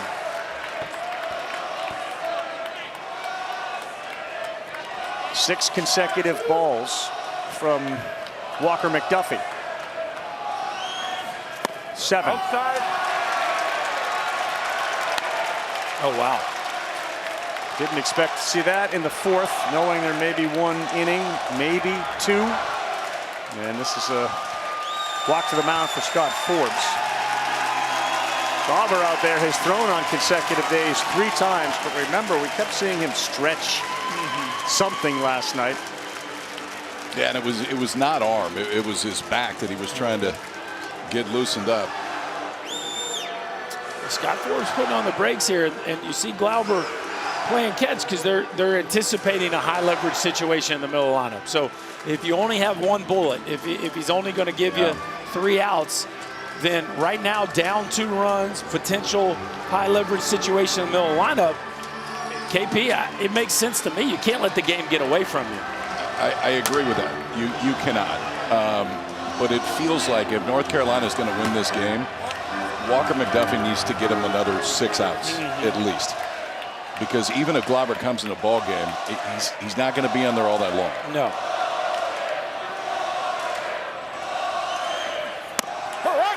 Ooh. Close one there, and it goes 3-1. Entering today, McDuffie had 1 4-pitch walk this year. That was against Georgia Tech. Let's see what Walk does here, but first a throw over to make sure Branch isn't too far off.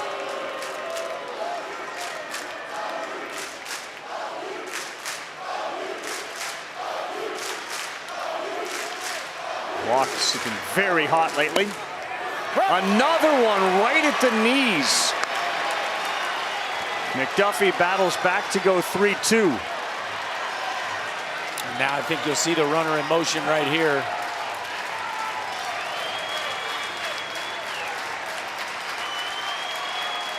Oh, wow, they had him.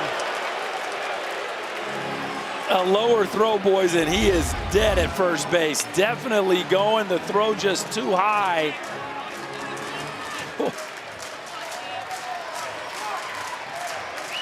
May shorten the lead a little bit for Branch as McDuffie comes home, and he missed off.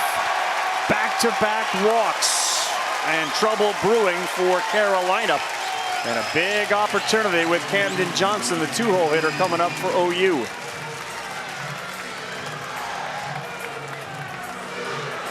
Hard to find your stuff when you're on the mound in a winner-take-all game 3.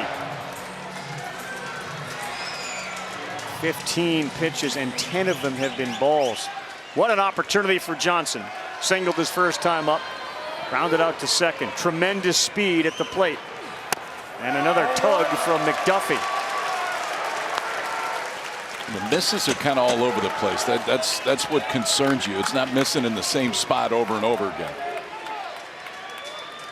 Wichita State transfer out of Boerne, Texas, Camden Johnson. Boy, 2-0, and it just doesn't feel like there's a ton of conviction. No, and Scott Forbes just got on that walkie-talkie down to the bullpen, and Glauber is now on the mound warming like he is getting ready to come in this game.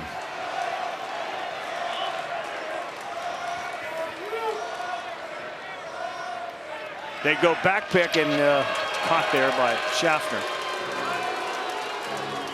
Buys Glauber a little more time to loosen in that bullpen.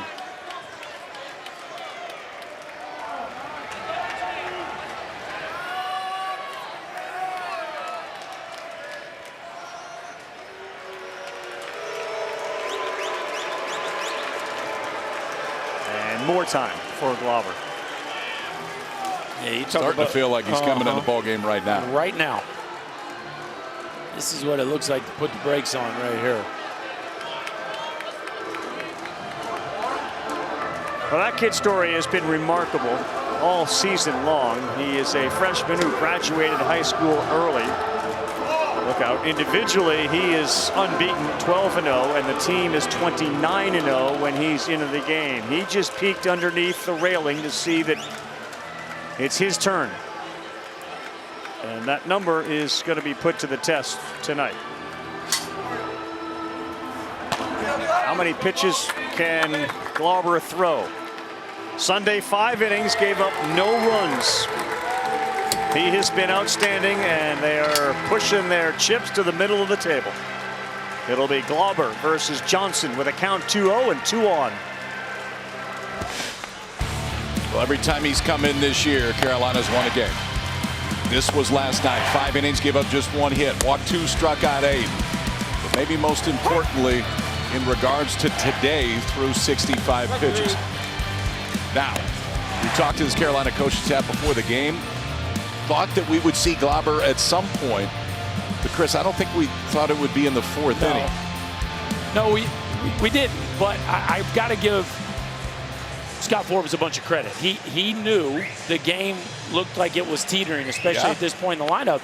And you can't save him for a game that might not be in question. You got to put him in the game when you think that everything is on the line. And right now it kind of feels like that when you're already down 2 runs. Look at those numbers for a freshman. 114 strikeouts in 92 innings. He's given up just 52 hits.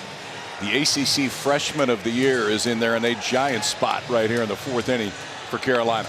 And his numbers against Oklahoma. And one of the factors from yesterday is he threw 5 innings. They all have seen him. But the offense entering today is 1 for 15 against him. That's an .067 average. He has struck out 8, 2 walks, and it was Gamble who had the only hit. And right away you can see he thought he had at least one more pitch to throw. And home plate umpire Brian Van Rapport said, nope, we're ready to go. You're out of them. Here's Johnson. The count's 2-0. And we'll see how the freshman, 18 years young, handles that.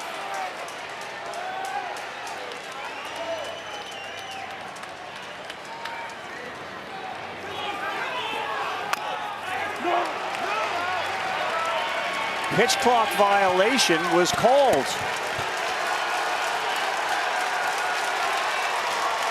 There was nothing that was smooth about any of the entrance for Glauber into this game. So rather than a foul ball,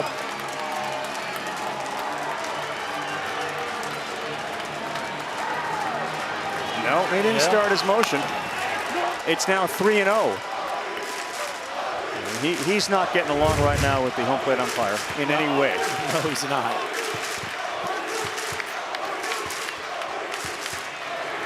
Ball in! And that's not going to help him either. He's barking right now at Brian Van Rapport, and it's ball 4. Billy Van Rapport, sorry. Ball 4. As cool and calm as he's been, do you go talk to him now? No. Billy just gave him a little glare, too. And this whole thing was weird. He shut his warm-up pitches down a pitch early. Obviously, the pitch clock was a legit. This one's boy, it's a 50-50, yeah. It's close. Yeah, to your point, Rav, Brian Gaines thinking exactly the way you are. And I think now it's nothing mechanical. It's nothing about the pitch. It's more about the environment and the situation. Like, what happened is done. Now it's time to go to work, and we'll see if there's any further discussion when Billy Van Rapport walks out to break up the meeting.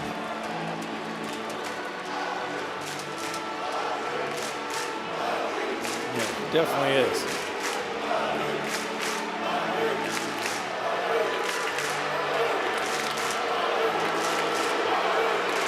You got to move past that right now. You got to move past that. And I think that's, if you got to ask the question, so be it. But you can't linger on it right now because it doesn't matter. What matters is the fact that the bases are loaded and you're facing, well, probably the most dangerous guy in this Oklahoma lineup. Now you got to start thinking about the first pitch. Yeah, what you can't do is black out and throw a gutter ball right here, and he puts a 4 spot on you because he's certainly capable of doing it. What an opportunity for Dayton with chance against Glauber. And the first one is tugged outside. 95 miles an hour. He'll live 95 to 97. This is a potential double play opportunity. The infield flooded on the left side with Gallagher over there.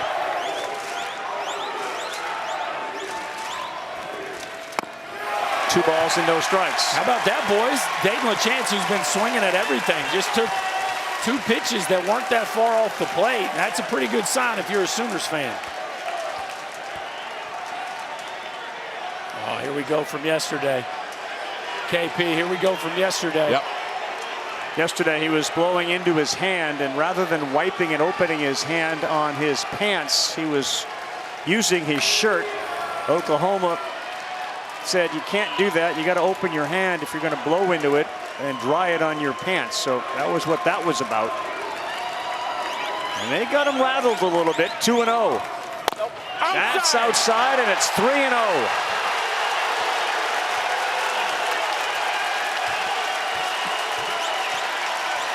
You give LaChance a green light? Absolutely. I know he hadn't thrown a strike yet, but he's certainly capable of it. Oh boy, missed badly, and that is another run as Branch will come on in. And Glauber is a little discombobulated right now. Well, 4 straight walks by this Tar Heel pitching staff is just so uncharacteristic. And now you're dealing with the guy that is the one guy you do not want to see up with runners in scoring position.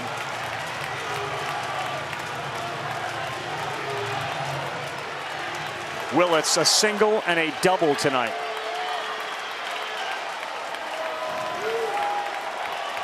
First base is low to walk this year for Glauber, and LeChance's first walk in this tournament. 96 challenge as Willits looks out at Glauber. That might settle him in there, KP. That was a ball, but sometimes you get a swing. Yeah, somebody goes out of the zone right there. That could lock you right back into it. 5th double, tied a College World Series record. Swings, and that's one into right field. In from third is walk. Johnson being sent. Throw home is cut off. 2 come in. Willits is 3 for 3, and it's 6-1 Sooners.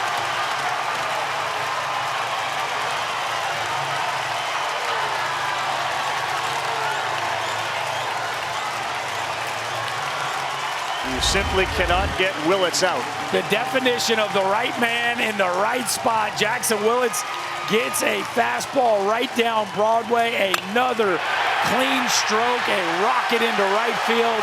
You know that's going to score too with the speed on the bases. And that'll be it for Caden Glauber.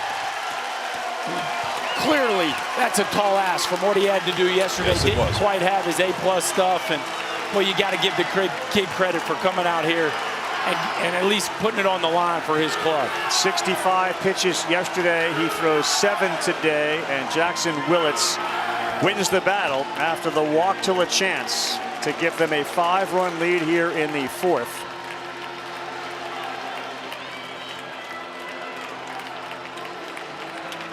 And it looks like they're going to go to Matthew Mateus to come on in relief of Glauber.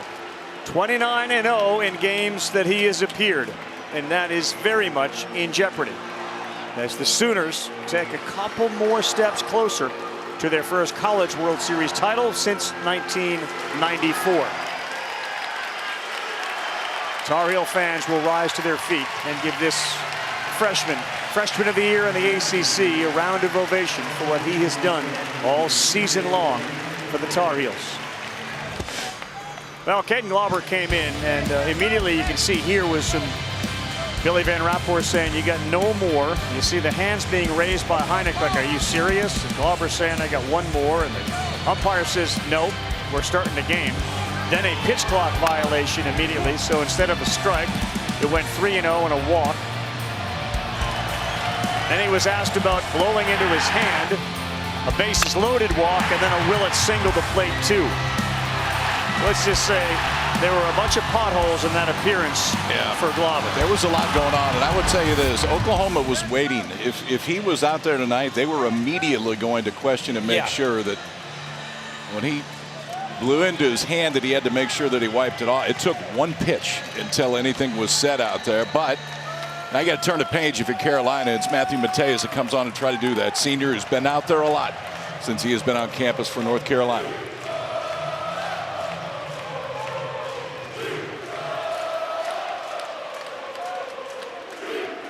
LeChance stands at second. Willits 3 for 3 tonight and having a terrific College World Series. Watch this gamble swing over the top of the first one. Mateus, it's fastball cutter primarily. We'll throw the curveball, but that was the cutter right there. It'll be 87, 88 miles an hour. A little bit of down to it too. Here you go. Saw it right there as he fouled the top of the baseball down. Glauber tried. You guys both agreed on the timing of bringing him in? Absolutely. Yeah, I mean, it felt like it's a turning point in the ball game, and it's proven to be as much. Yeah, if you deemed him ready, that was the moment. Here's the other thing, too, based on what he did last night.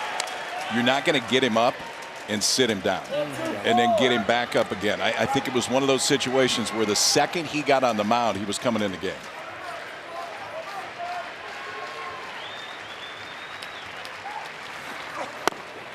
Called strike 3 there to Gamble at the letters, and Tyus gets the out, second out here. The other part of college baseball, which you guys are acutely aware of, that's a freshman. You know, you're obviously trying to win the game tonight, do what you can, but you got to be concerned about the kid's future.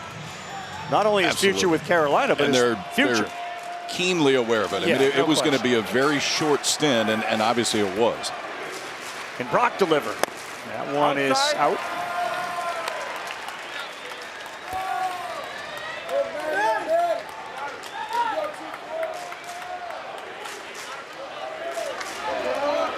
Mateus is a senior out of Greenville, North Carolina, 6'2", 215. Brock's having a good game, and that one sails high, 2-0.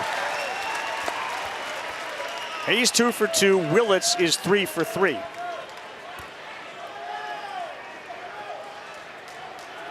And everybody, with the exception of Gamble, has reached base for Oklahoma. And we're in the fourth. 2-1. Yeah, Mateus is going to keep spinning that ball. It's a higher percentage off speed and breaking balls than anything else. He'll flash a fastball from time to time, but he's going to go to the breaking ball to try to put guys away.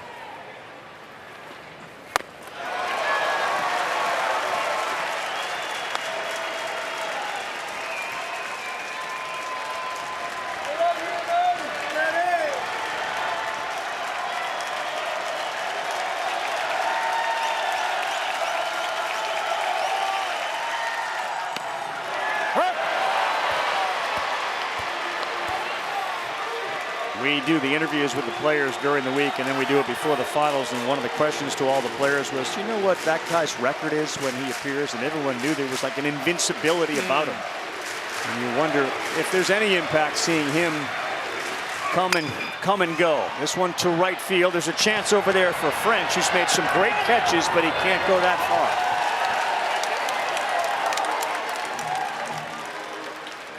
far. Well, I do think that it is a kick in the shins a little bit when your guy comes in and isn't able to be effective. Now, obviously not a normal outing for him, that not only the time of the game, but obviously the workload he's coming off of. But, you know, all year long, it was McDuffie and Glauber for this club, and both those players are already out of the game, and you got a lot of ball game left.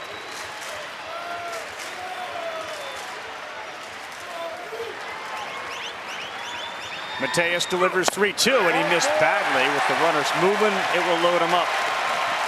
And so where you're at in this deal, boys, is if Carolina's got a chance in this ballgame, it's going to have to be a Matty Mateus. It's somebody down there, starting right now with Mateus, is going to have to do something out of the norm for what we've seen in big games for this club all year long. Yeah, the other way to look at it, too, is he's carried us most of the year. Yeah. Time for us to carry him. Dangerous Deshaun Harris. Swings right through one at 92.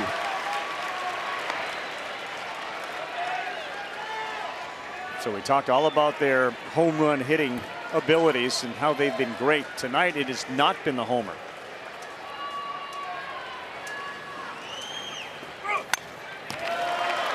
Now he's working ahead. At some point you have to say we got to stop it, right? It's 5 runs. No question. See how they're working Harris tonight. They have been almost primarily or almost exclusively fastballs. Harris been hammering breaking balls lately. Delivered a dagger home run the other night. 0-2. Chased up top.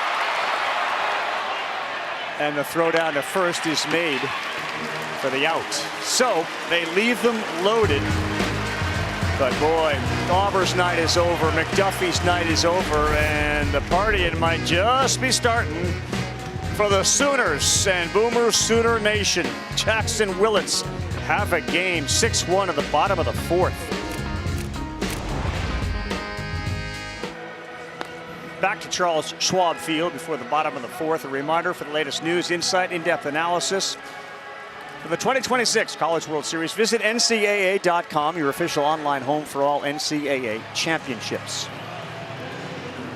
You can have a bunch of team meetings, man. You got to get the bat on the baseball. Yeah, that's the key right now for North Carolina, is they got to get themselves back in this thing offensively. Even though they're not quite sure who's going to bring them home on the mound, if they're not scoring runs, it doesn't much matter. Bottom of the 4th, and it'll be Colin Heineck to lead things off. He flew out to center his first time up, and the first one from LJ Mercurius flies out. LJ's got a big opportunity now, man. I mean, the opportunity of a lifetime. For a kid that came in, joined his brother, and can help carry the Sooners to a title. Down. 2-0.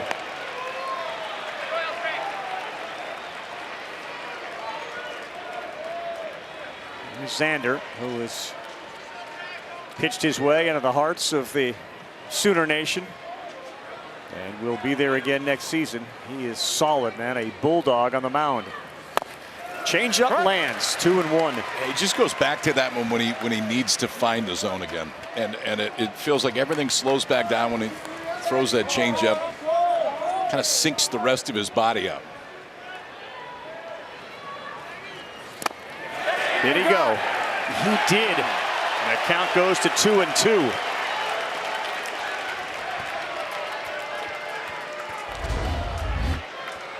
Looked like that barrel snapped late.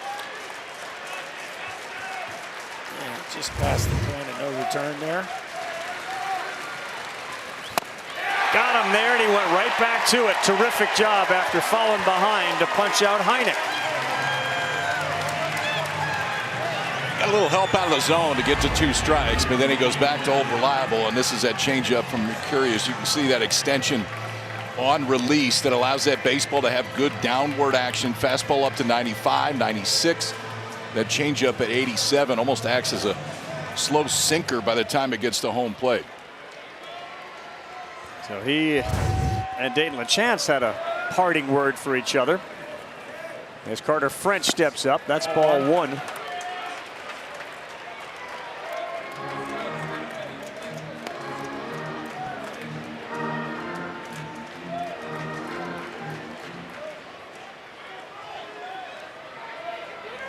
It's rare that LaChance doesn't have a smile on his face.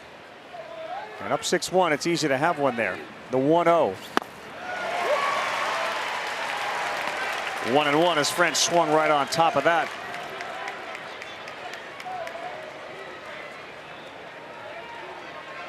Camden Johnson moves a little closer to the line. French's hit was a opposite field spinner down the third base line. 2-1. Tell you what, if I was one of the left-handed hitters for the Tar Heels, I would put my toes on the white line. Almost all of Mercurius's misses are down into the glove side. I would try to make him feel as uncomfortable as possible.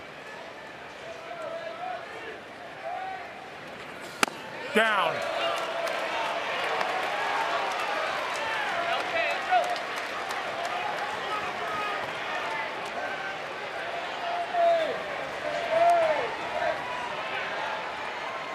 See, he's giving that thing some space. I'd put my toes right up there, especially in a 3-1 count. He went fastball, and he went right on top of it. 3-2. You got to figure now his put-away pitch has been that changeup.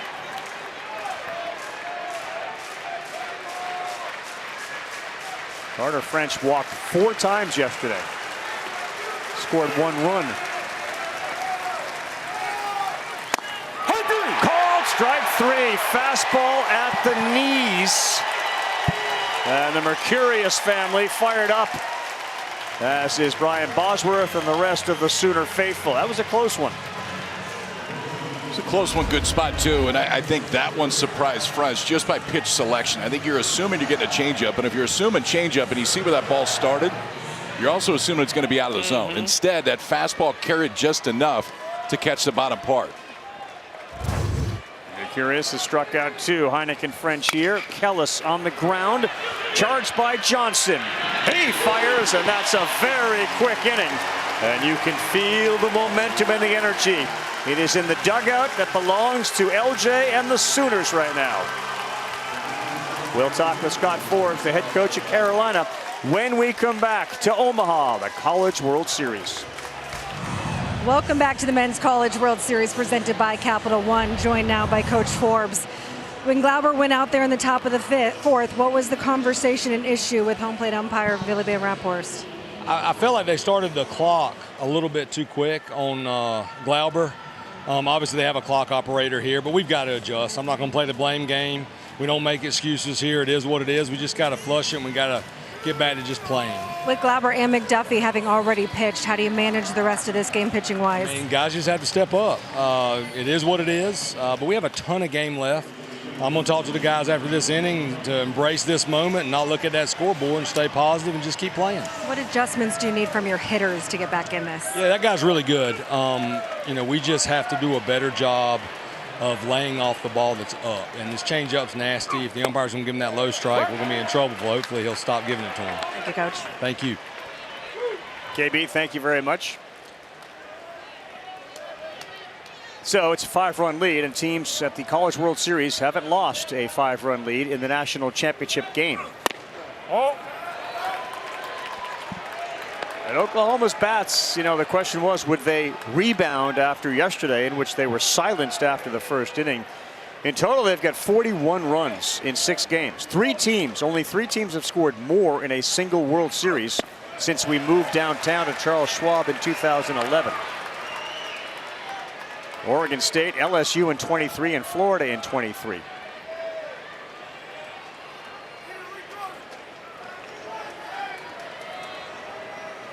Two 2-1 to Dayton Talkie. 3-1.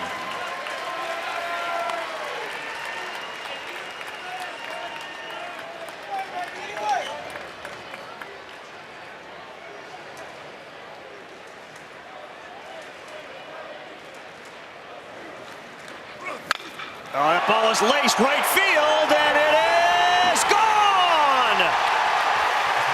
A Dayton dinger makes it 7-1 Sooners.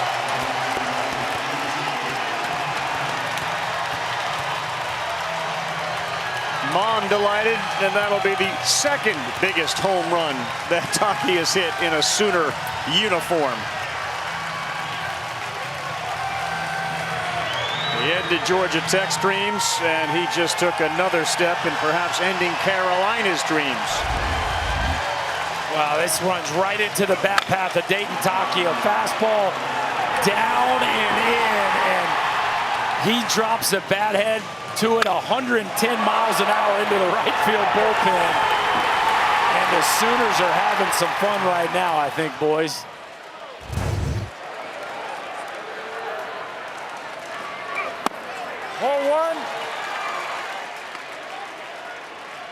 That famous Talkie hat that she has worn through the course of the tournament, and he has now joined the Sooner home run hit parade. 7th different Oklahoma Sooner to hit a homer. That graphic right there, it's just a story of Oklahoma's run in the last 3 weeks. Yep. It's not just a couple guys that got hot, but from a power standpoint, it was virtually the entirety of the lineup.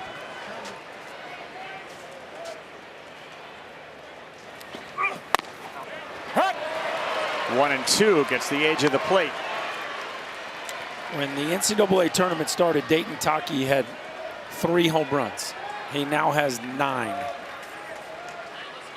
LaChance's numbers are equally as eye-opening.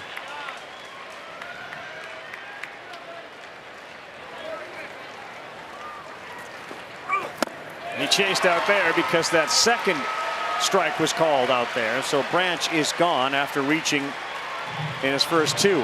Yeah, this is a hard number to kind of get your head around. In the first 47 games, the bats, at least the ones that were hitting it over the wall, were quiet. In the last 19, they got 46 homers. Last 19 games, half their home runs for the season. Yeah, it is hard to wrap your brain around, but it's not been a week or two. It's been over the last month. 20 games now, this team has been hitting the ball at the ballpark as well as anybody in the country, and they find themselves in a really nice spot here in the top of the 5th. New pitcher coming in, Folger Boaz, and we will take a timeout with the Sooners booming. And welcome back, Oklahoma, Carolina, game 3. Sitting dead red and riding one out. Dayton Talkie delivers another big blow. legend status cemented. And he can roll around the bases. It is 7-1 Oklahoma in this Game 3 of the Men's College World Series. And they've done it every which way. 9 hits. Jackson Willits has got 3 big ones, including his last one, which played at a couple and felt like it may have taken the wind out of the sail. 9 hits in the first 5 innings. In Game 2, they had 4 total hits and 2 after the second inning. The flush it mentality, next pitch, is paying off. Outside. The lefty is Folger Boaz, 3-3, 706. A lot of hits in 57 in the 3rd innings. And Walk took a good hop off the mound, and he's going to be thrown out at first base by Schaffner. You heard KB ask Scott Forrest just a minute ago, essentially, what do you do on the mound for the balance of this? And Folger Boaz was a starter this year. Yes, he has given up a lot of hits, but he can also give you length. And at this point, he's going to have to give him 2 length and zeros at this point for Carolina to have a chance. Here is the superstar starter, Jason DeCaro, and that one just floats in there and hits Cam Johnston in the shoulder. And you can see and read the body language and the look on the face of Scott Forbes and the rest of his coaches. This is a big mountain to climb. This is a big ask. And LaChance is looking for a long one as he steps in.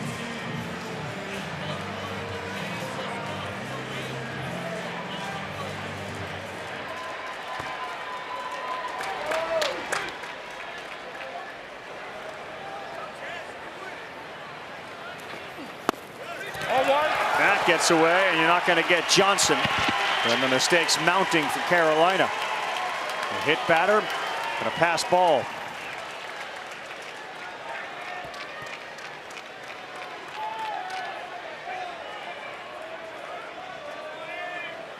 And they will absolutely think about stealing third base.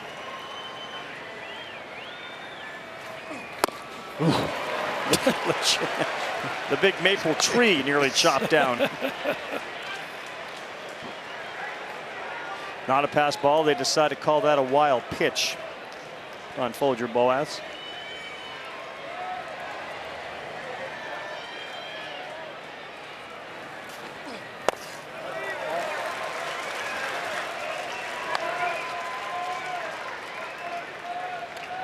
The home run hitter, Taki. At some point, you're up 7-1, and you can get into a counting out mode to get to the finish line. A little early for that. Uh-oh, LaChance golfs one, right center field, Hull back, and in the deepest part of the park, he is there to make the play.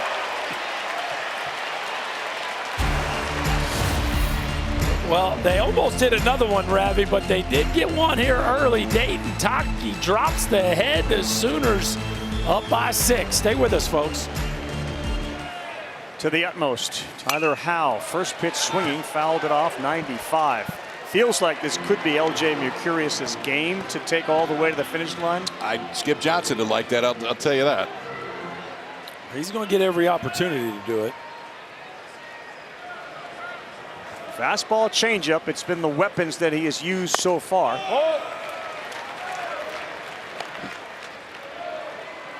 One ball, one strike. Howe is up. He's the 9-hitter, and then you go back to the top, and that's where they produce their 1 run. Hurry!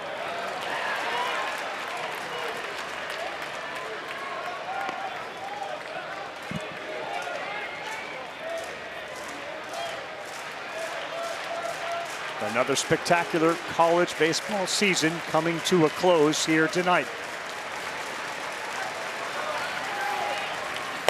Outside! A chance behind the plate. He's getting pretty playful here right about now. Yeah, look, he's looking, smiling in the Carolina dugout.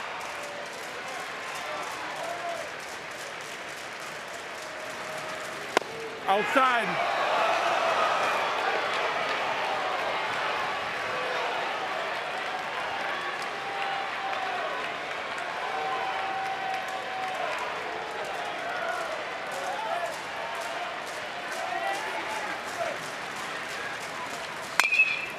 On the ground, a second. Waiting on 2 hops. Branch throws out Tyler Howe. Scott Forbes, in between innings, called a team meeting, and the message to his guys was, you are winners. We are playing in the national championship. You should be having some fun. I don't want you to look at the scoreboard. At that point, that doesn't matter. We're going to play until they tell us we can't play anymore, but I want you guys to enjoy this moment and play with some fun and play with some joy. Well, he can see the big catcher behind the plate, 6'5", 231-pound Dayton LaChance, having fun. Yeah. No question about he's enjoying it. And it's a lot easier when you're up by 6 and down by 6. This is Schaffner. He got one to hit. He lifted this one to fairly deep left. The gamble is there, and there are 2 quick outs here in the bottom of the 5th. I would think of that Carolina dugout, and that may have changed some of it. You're just a little bit in shock of what has happened, because McDuffie's been so good for 2 years for him, and he couldn't find the zone. Then Mr. Invincible comes in, and that doesn't work. And then you look up and you're down 6 runs to an Oklahoma offense that just has no quit in.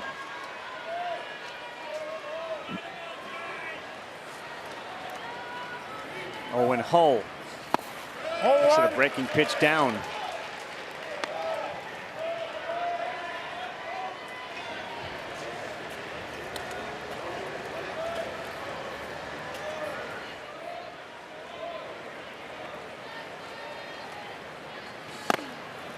Oh, 2 balls and no strikes. LJ Mercurius, he came on in the 3rd. He has faced 7 and retired them all.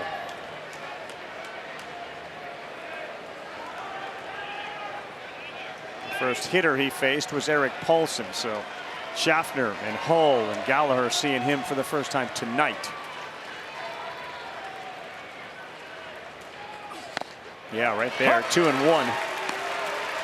Well, there's a lot of things we see this time of year from the teams that are poised to win the whole thing, and it's always a couple guys that end up outperforming what their season says that they've been, and specifically on the mound. And Oklahoma has a few guys doing that right now, but nobody more so than LJ Mercurius. He has just found a whole nother stratosphere in postseason play. And a difficult time and a transition for the guy. I mean, that's not easy to say. You're going to let your younger brother be the starter. We really need you out of the bullpen. Yep, it goes with a changeup to make it 3-2. And he's been great out of the bullpen. He's been better out of the bullpen than he was in the starting role. And really the way that this Oklahoma staff is set up, there's not a ton of bullpen depth. They've needed him for this run to be in this role. 3-2 to Owen Hull. He spoils one. And you have to understand, Oklahoma basically remade their rotation, meaning Rager was their Sunday guy. Cord Rager, he eventually moves up to the Friday night. They take 2 guys and replace them with 2 other freshmen, including that guy right there. And to Skip Johnson's point, the selfless nature of a team that puts we before me has got them on the verge of a College World Series championship. Not yet. Owen Hull has some other ideas as he laces a single into right. And that one is fired back in by Desan Harris. Owen Hull, with 2 outs, has his first hit of the night. He's reached twice. That thing was hammered off the bat of Owen Hull. And you look at Owen Hull in that body and you go, man, all he has to do is make a little bit of a tweak when he's out in front, and he's going to hit himself a whole bunch of home runs as a pro. That ball hit 110 miles an hour. It just little bit of top spin is probably the reason why he's only got single-digit home runs. But, man, he hits it plenty hard, squares it up often. Seeing some great names there, and Kyle Seager. Exactly. I mean, they have some historically great hitters, and he's on the list now. Owen Hull. Gallagher a single and an RBI his first time up.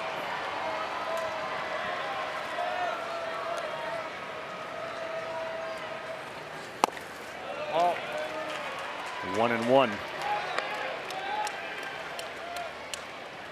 To this point, the Willits hit was the backbreaker. And the Glauber experience tonight also was another backbreaking moment for the Tar Heels, who were trying to fight back from 6 down. They're late on that 94-mile-an-hour fastball.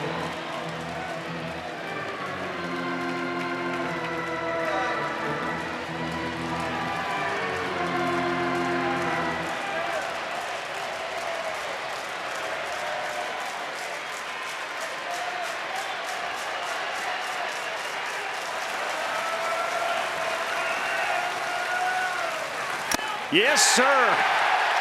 From the bright lights of Las Vegas to the biggest stage in college baseball, L.J. Mercurius has retired all but one he has faced. And he can climb the ladder with a heater, too. I mean, we talk about the changeup, and the changeup is outstanding for L.J., but this one plays just fine, too. 95 elevated. He has settled everything down since coming out of that Sooner bullpen. Reminder that following our game, Walt Weiss, things going really well for his Atlanta Braves. What a year they've had relative to last year. There's our guy Eduardo Perez sitting there, pregame interview. Dave Fleming in the foreground asking the questions. That game follows us. It's the Braves and the Padres at 10 Eastern time on ESPN and the app. Grant Holmes goes against Michael King. As that follows us, Jackson Willits likely to find himself on a major league roster at some point. Having a heck of a game. It's 1 ball, 1 strike.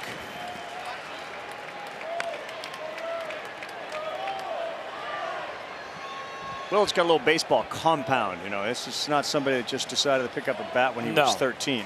No, baseball is the family business in the Willits home. He picked up a bat, though, at 11 months old. There You you remember go. this? Here's how it happened. Dad had a batting cage back at home. You know, he spent 6 years up in the big leagues, and he would sit him down there as a toddler while he took BP. And one day he turned around and saw him trying to hit off a tee at 11 months old in diapers. You do pattern behavior after observation, so I'm watching this guy swing that thing. What does that mean? I want to do that. Well, guys, I mean, there's still plenty of ball game left here, but if the score holds, the Willits family might be celebrating having the #1 pick in the draft in their home and the College World Series most outstanding player. Yep. And pretty good 12 months. Pretty good year. And a new baby. Yeah, that's right. Most important, a new baby. Ball 4th down. Just down from Boaz to Willits, who reached base now for the 4th time. What do you think Gracie's going to pick up a bat? Won't be long. It won't be long. If everything holds, it's going to be about 8 months.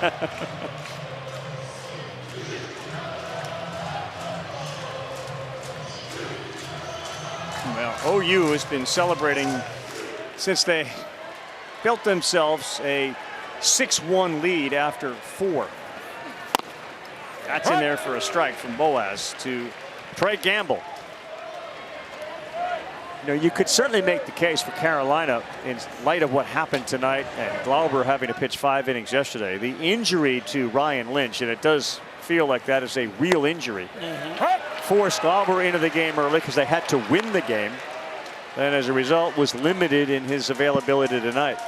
And that was a big injury, and Lynch was pitching very well. He was pitching great. It was one of the things they were talking about before the game is how it looked like he was going to be out there for a while. After struggling to find it early, but then he really gave him a chance. But yeah, you will look back on that series of events. Lynch coming out in the 5th inning, Glauber finishing it, and then obviously what happened today. Boaz fires 1-2. Perfect pitch, strike 3.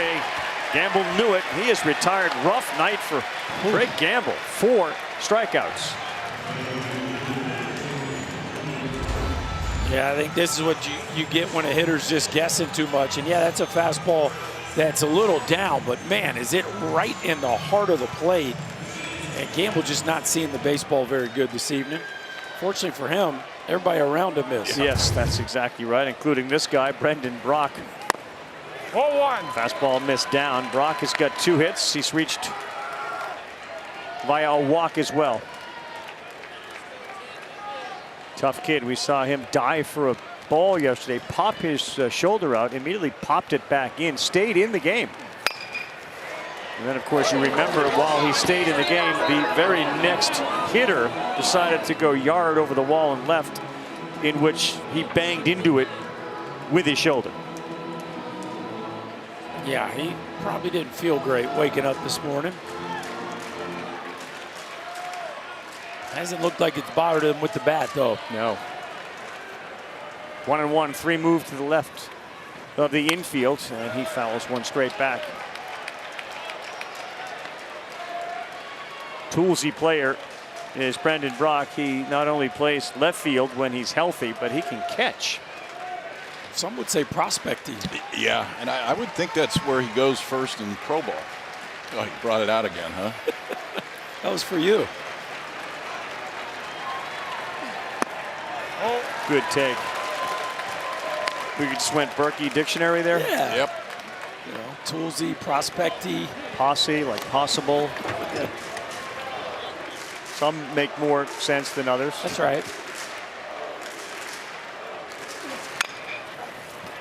Difficult play. Goodness. Yeah, he played it into a hit. That was a tough one. Nicholson thought about charging, put the brakes on, and to his credit, he was at least able to knock the ball down and keep the runner at second base in Willits.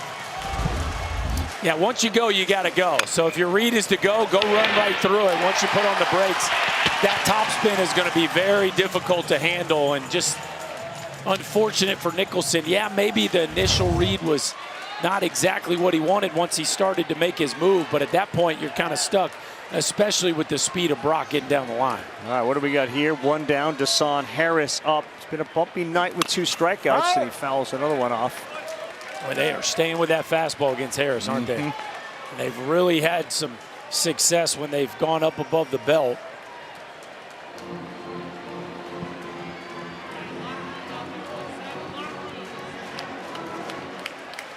Owen Hull shaded towards left. Fairly shallow against Harris on an 0-1. Swings a slow roller to short. The only play is first, and he is safe.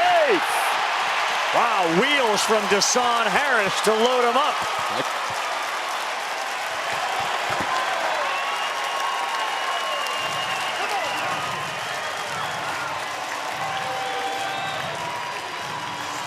Well, he has the advantage of being a left-handed hitter, and he was off and running in a slow roller.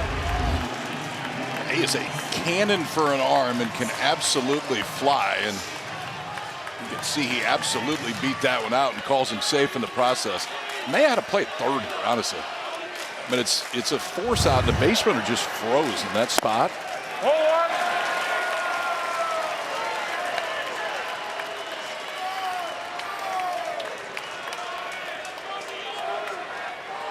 Watch out for this guy. Dayton Taki is warm. He blasted a homer. He had a single his first time up, and the bases are loaded. On the corner to go 1 ball, 1 strike. And tough for Folger Boaz. I mean, you've gotten a chopper to third and a ground ball to short, and you're out here in a mess.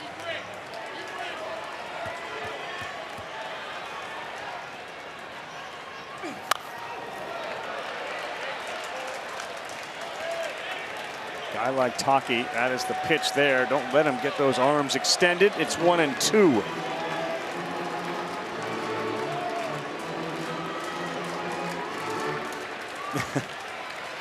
Things have gone really well for the Taki family. With the bases loaded, not so much. Pop straight up here on the infield. Boaz was thinking about it, and Nicholson thought better of it and said, I'm going to take this. Well, maybe a chance to pitch out of it here, but his infield hasn't done him any favors. 2 opportunities where North Carolina should have been more aggressive charging the baseball. Nicholson started, then stopped. Schaffner, for whatever reason, just didn't feel like he could run through that ground ball. Harris hit him, and they put their pitcher in a tough spot. Let's see if he can wiggle his way out of it. Boy, do they need a 0 here. Yeah, tough spot, but really big spot right now for North Carolina. You know, Branch delivered his first time up, and that is a swing. It's 0-1.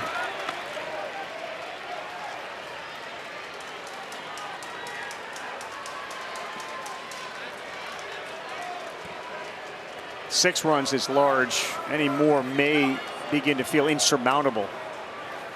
And he's ahead of Branch, 0-2.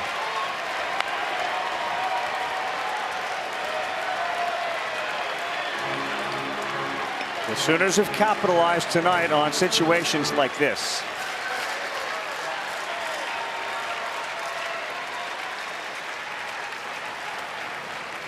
Way outside they set up, and he goes that way, and he spoiled it.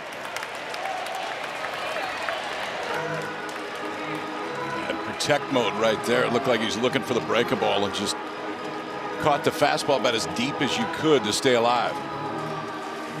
Yeah, Kyle's dad there, Rusty Branch, mom Carrie, and of course brother Colby. Watching this latest plate appearance, you see what he's done with the bases loaded this year. And he delivers again with a shot into right. Willits is in, throw to third base. Out at third base, but the other run will count. They will get 2 as Brendan Brock touched before Harris was thrown out. Have a celebration, Branch family. Kyle does it again. He's got 3 RBI tonight, and the Sooners are rolling, leading at 9-1. Well, he now has 3 hits in the College World Series, and all 3 of them are clutch run-scoring knocks as we see North Carolina redirect that ball, get the out at third, but Brock scores ahead of it. Kyle Branch coming up with another big swing. It is all Sooners right now. 1951, 1994, and now closer than ever to getting their 3rd College World Series championship here in 2026. Look at the crooked numbers that they have put up. And it has been Jackson Willits and that guy right there, Kyle Branch. Don't want to celebrate yet, but they are very, very comfortable as Paulson sends a squibber down the third baseline. Middle infield for the Sooners has done all right tonight. 5 hits, 3 ribbies.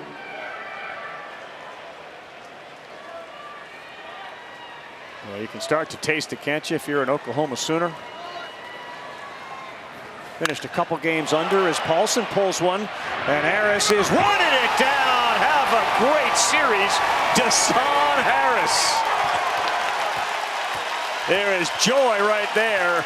Arm, speed, and now the glove. Are you not entertained? He has done absolutely everything that you can do on a baseball field over the last week and a half. And this one, just enough top spinner, it's going to carry on. But Deshaun Harris, man, if it's in the ballpark, he's going to go get it. Closing speed to get there and steal extra bases away from Paulson. He and Jason Walk enjoying themselves. Nicholson swings, and now it's Walk's turn. A little easier in center. That's what Harris is yelling at him. LJ Mercurius is also just throwing strikes. Yeah, he's been phenomenal. He's just been great since coming in, and you cannot overstate the importance of LJ Mercurius in this run that Oklahoma has had.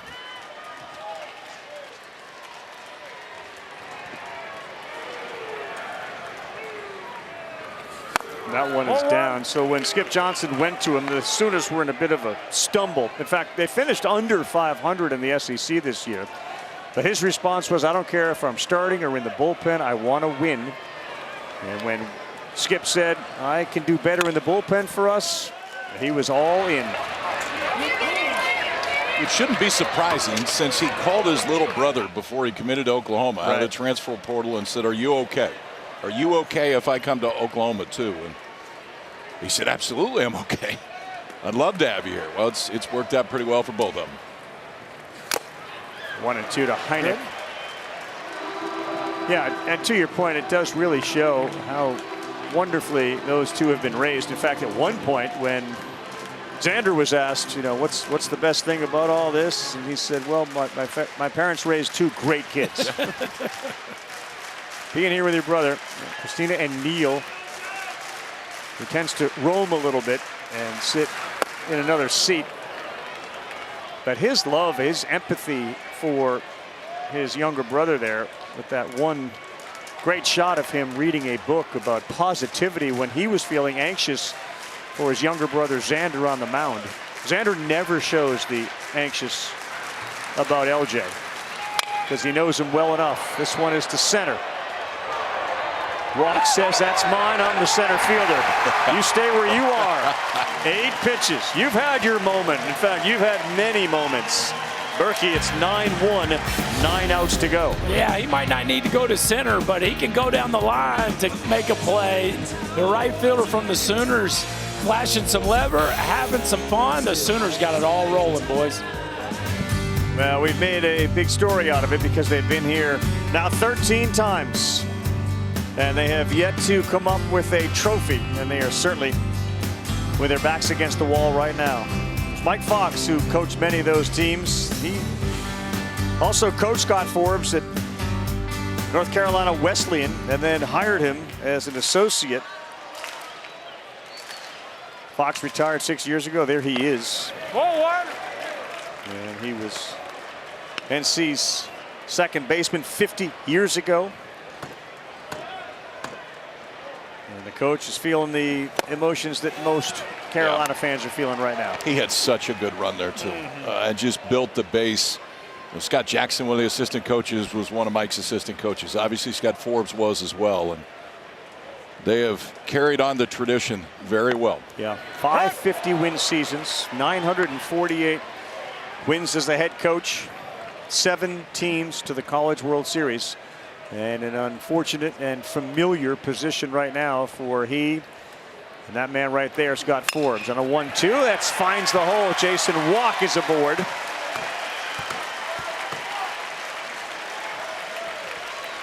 There's an infectious nature about Walk and Harris, and in a lot of ways, Willits, and certainly Dayton LaChance about this team. A lot of smiles. Of course, if you're playing as well as the Sooners have over the last month, you'd be smiling a bunch too. Plus, you know, you see all these teams that return to Omaha. And for Carolina, they had a representative from every one of the teams that were here. That's down the line and a foul ball. But when you win the College World Series, instead of make the College World Series or make the finals, then the team comes back. And I don't think these kids think about if you win a 2026 World Series, you know, in 2030, 2040, right, your Oklahoma Sooners are here, you're coming back. Well, you're coming back, but the other thing is every time you go back to campus, people remember. Yeah.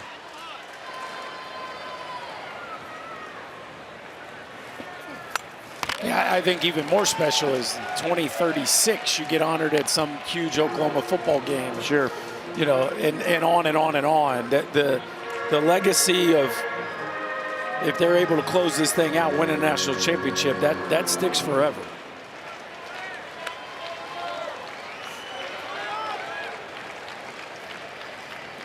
Oh, 2 on the way to Camden Johnson. And before that, the throw to first. They won a couple of them.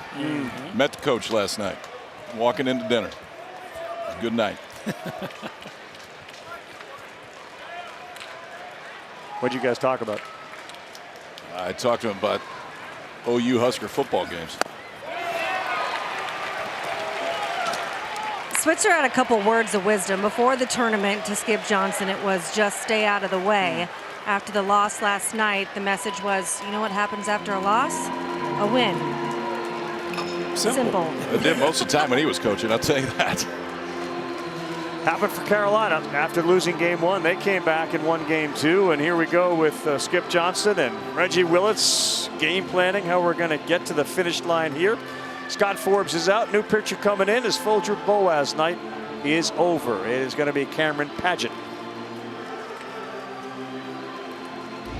Yeah, LSU hoisted it last, and Jay Johnson's kind of in a rebuild mode. And the beauty of baseball right now at the college level is you rebuild in, you know, a couple of days. And he has every hope of getting back here to join the rest of the SEC that has marched through the College World Series. Last 18 years, 22 appearances. The rest of Division I, 14 and 11 titles, including, as Ryan just said, all the ones that they have won consecutively. Why is that the case? It's the depth of the league, man. I mean, this is Exhibit A that you're looking at today. Oklahoma was 14-16 in the SEC during the regular season. They went to Hoover and got beat by LSU. LSU had a terrible year, and they beat them. And they came home, and they almost haven't lost since. I don't care who you were, unless you're in that Oklahoma dugout or you live within 20 miles of Norman. There wasn't anybody that saw this coming 3.5-4 weeks ago. It's got a little Ole Miss 2022 feel to it. There is some of that. Yeah, camera pageant on for the 20th time. It's very fastball heavy. Fastball above 70% of the time, and he can run it up there. And LaChance can run it out there as he gets ready. Well, I do think, going back to Ole Miss, the fact that you could have two teams that finished under 500 in the league win the national championship in the last 5 years, it does speak to the school of thought that says essentially if you survive that league and get in the NCAA tournament, you got a chance to win the whole thing. Hey, just look, Kentucky was 13-17 and was a couple pitches away from sending West Virginia home, who won 2 games here. And made the Final Four. And so, at this point, there's no argument against it. The league is that tough, it's that deep, and there are that many teams that are capable of playing at this high a level if it all comes together for them.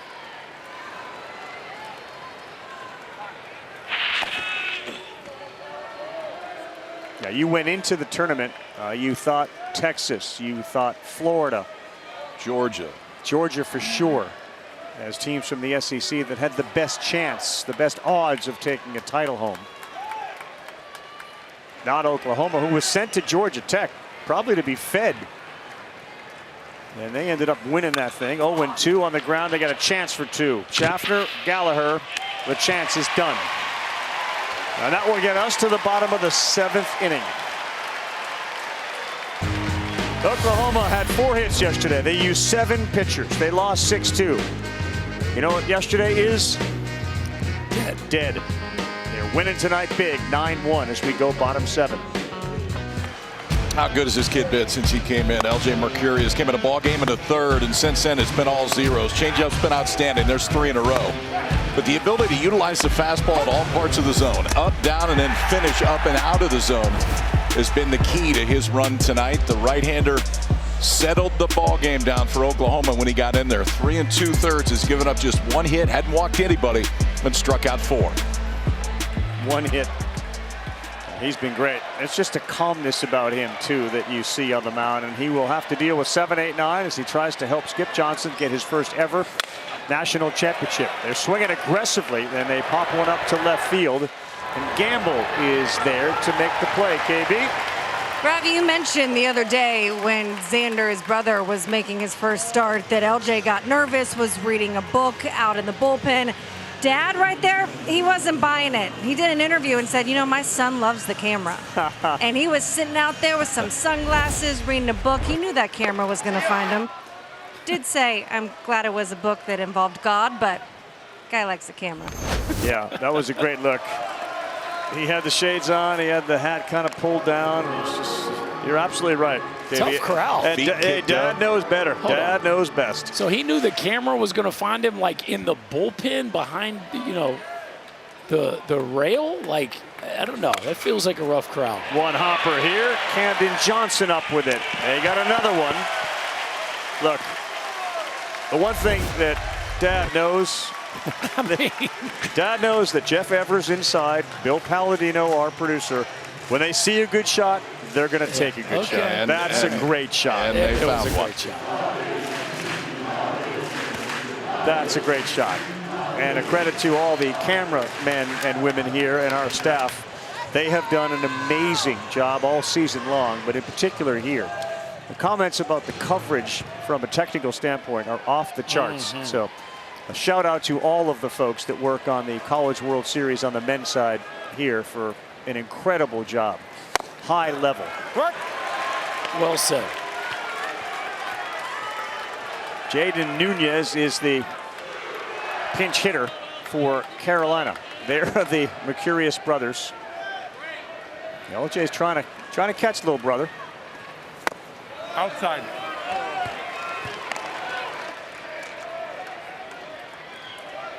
raised in Las Vegas. UNLV for LJ to start things off. Xander, OU.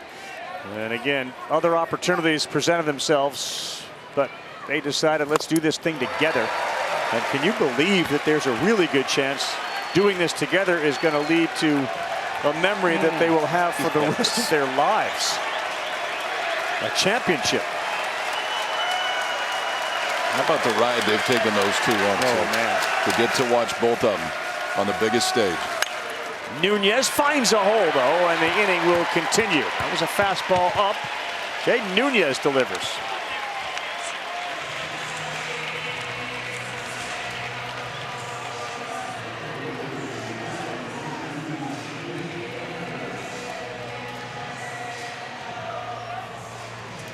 You know, now you get to the top of the order and you start to think, and you certainly have experienced, like this could be the last, this is maybe the last time I get to do this in a college uniform.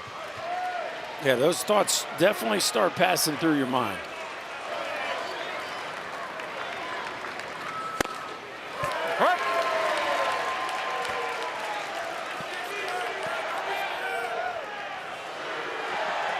The assignment for LJ coming in, too, with the lead that he had.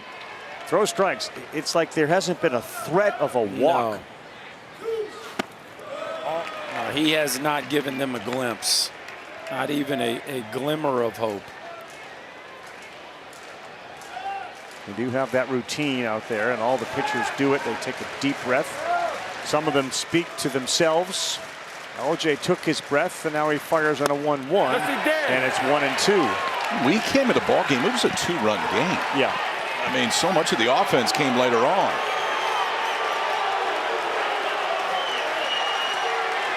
Well, he certainly didn't swing. Now, it might have been a strike on the pitch, but I don't see how that's called a swing. Now, Billy Van Raphorst said he went on the swing, and the North Carolina dugout is not happy about it.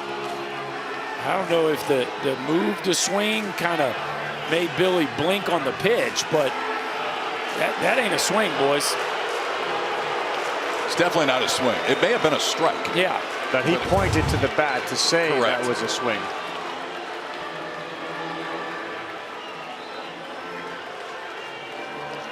Yeah, I would say that the relationship is going to need some repairing between North Carolina's fan base and Billy Van Raphorst. And it started with the pushing of Glauber and his warm-up pitches, and then it sort of spiraled out of control. And when your team is down by 8 runs, you're going to find a lot more reasons to not like the umpire, or in basketball, the official, or football. But that was not a swing.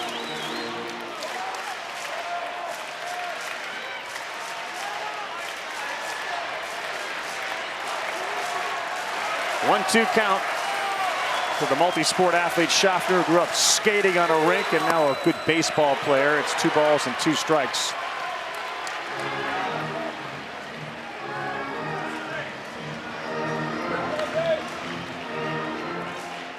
Came here when Michigan and Eric Bakich were here to watch.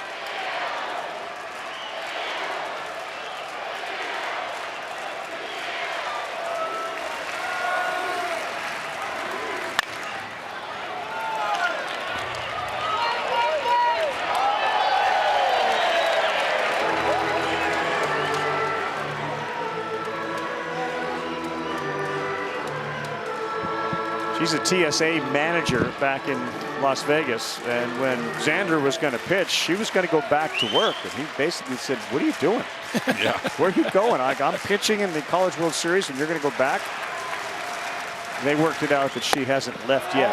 Think about this, too. Every game that Oklahoma has played in here, one of them has been in the game, yeah. How cool is that? Like, yeah, incredible. Kid's not a position player, but yet you've got to see him play every single game.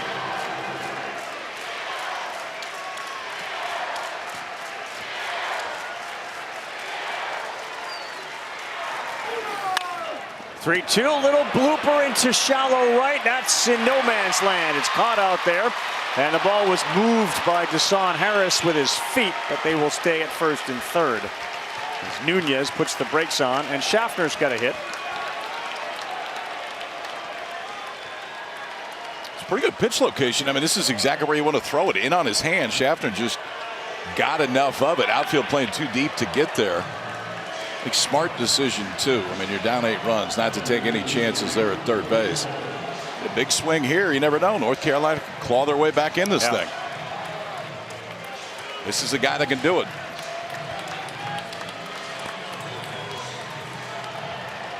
The Renaissance man with 86 runs batted in this season.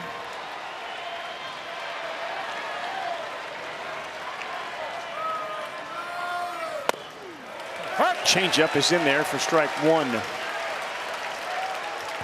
a little activity out in the Oklahoma bullpen. And I'm sure if you're a Carolina offensive player, you want anybody but Mercurius on the mound the way he has mowed him down.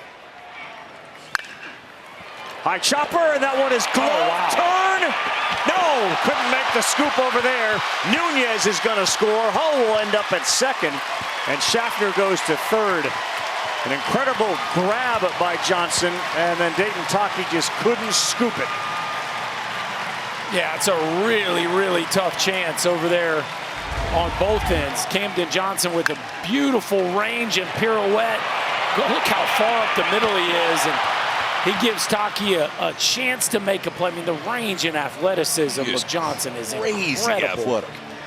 And then this ball just kind of scoots just outside the glove of Dayton Taki, and Carolina hanging around here with a chance. You're a swing away from making this thing really interesting now. You got 2 good base runners out there at second and third, and Captain Clutch again. Gallagher comes up, but he has struck out twice tonight, single and an RBI.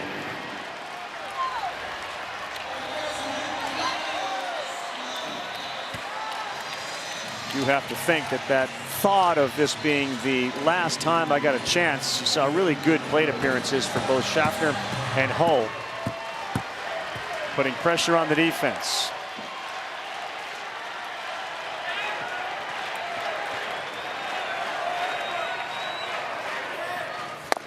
Chased outside the zone to get ahead 0-1. Hadn't thrown that one too much tonight. That's the breaking ball right there that had Gallagher all the way out in front.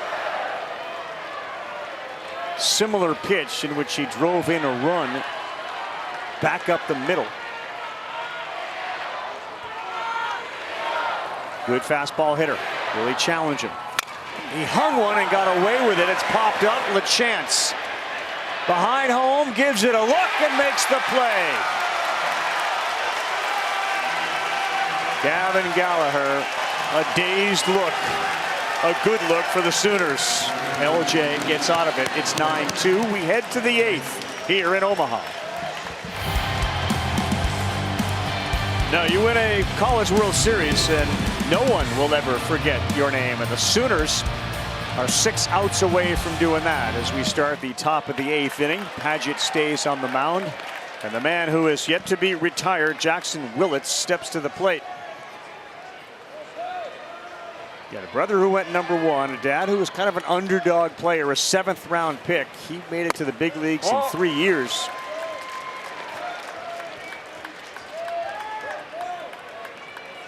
Dad debuted with the Angels in 2006, 6 seasons there. And you know what he was known for, guys? Getting on base, which Jackson has done 4 times tonight. 2-1. Yeah, you know, there's toolsier players on this team than Jackson Willits, but he is the rock of this team. You know, he obviously plays shortstop, but there's just a presence about him.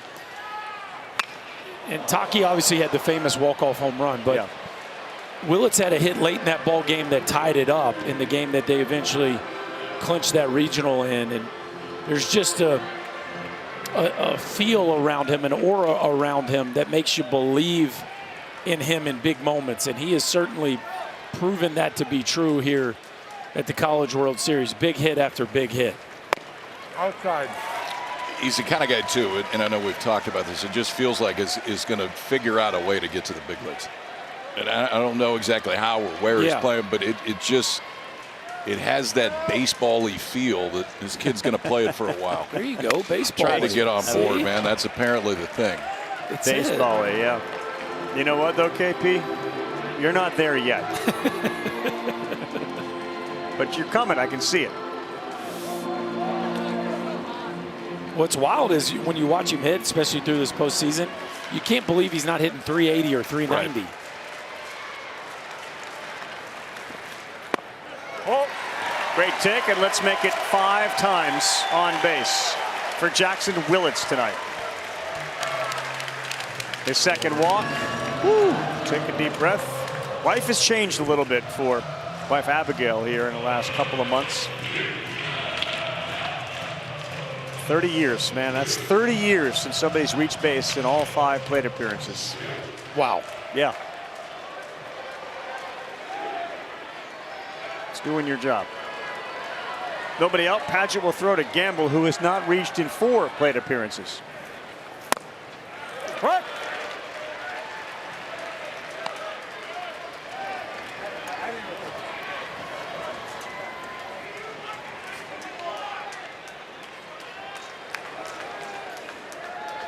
Out of Alpine, Utah. Played at Salt Lake Community College, and he fouls that one off.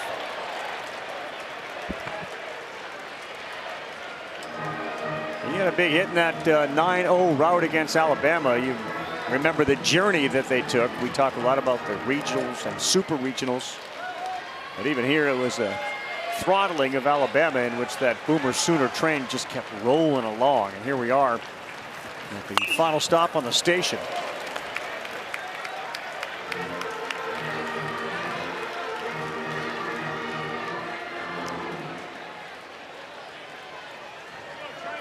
LJ doesn't look like he's done yet. I have to start to feel real good about the opportunity for Skip Johnson, a baseball lifer. And all he has done and seen. His connections to the junior college have really helped build this program. Sorry, Rev, I can't help but laugh as his teammates, Trey Gamble's got 4 Ks, and all his teammates are cheering him on here to try to win this battle.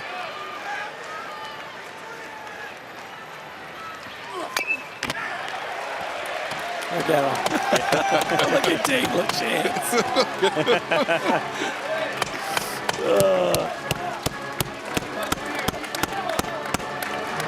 Gamble was awarded the prestigious Elite Scholar Athlete Award by the NCAA for the 25-26 academic year. He majored in business administration. First Oklahoma player to ever get it. And they're going to continue to cheer and celebrate the effort. And he's going to have a chuckle. Oh, that group's having a whole bunch of fun.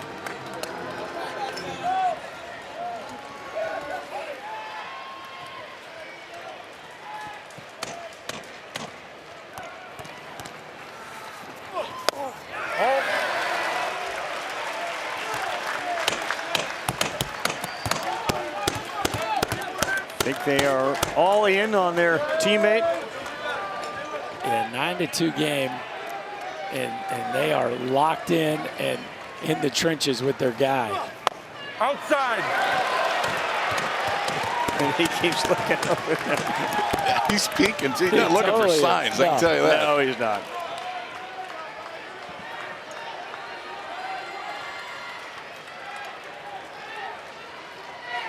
Two to Gamble. First hit of the night. Slow roller up the middle. Nice play. And no, they won't get 2. Boy, Gallagher with a little glove flip to Schaffner. That was nifty. An easy one, too, because you know that thing's spinning weird when it gets to him, the way it came off the bat. But Gallagher, a little backhand flip. I don't know that there's a better defensive second baseman in the country than Gavin Gallagher. He has got it all. Range, arm strength, creativity. He is a total package with the glove. So 1 down for Brendan Brock. Out of play. For those watching or looking for the Major League Baseball game, the Braves and the Padres, it's currently being shown on ESPN2. And after we get through the celebrations here at this College World Series, ESPN will pick up the Braves and the Padres. Just underway out on the West Coast. Oh.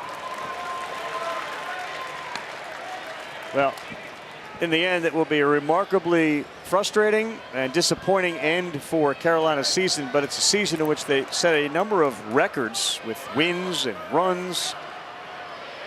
They've introduced the world to Caden Glauber. Yeah, and it was a, it's not going to be fully complete because if they don't win the trophy here today, it's going to feel like there's a missing piece. But boy, did they perform at a high level from start to finish. Oh. Yeah, I mean, you got to look at the entirety of it. It just,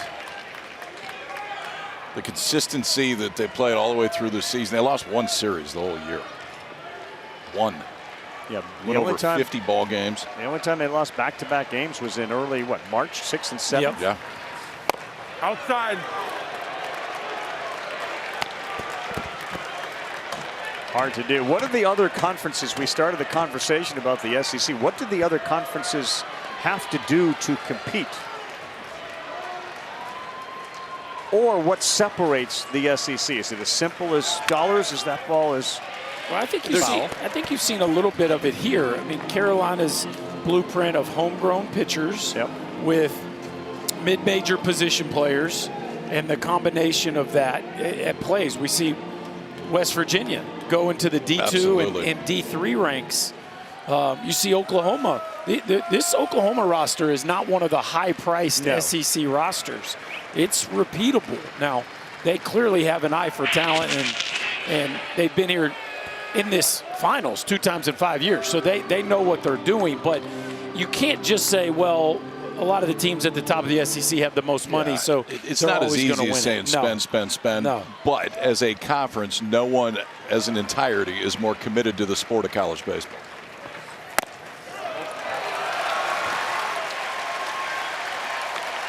A walk there of Brock, first and second now. For the latest news, inside in-depth analysis from this 2026 College World Series, Sooner fans, visit NCAA.com, your official online home for all NCAA championships.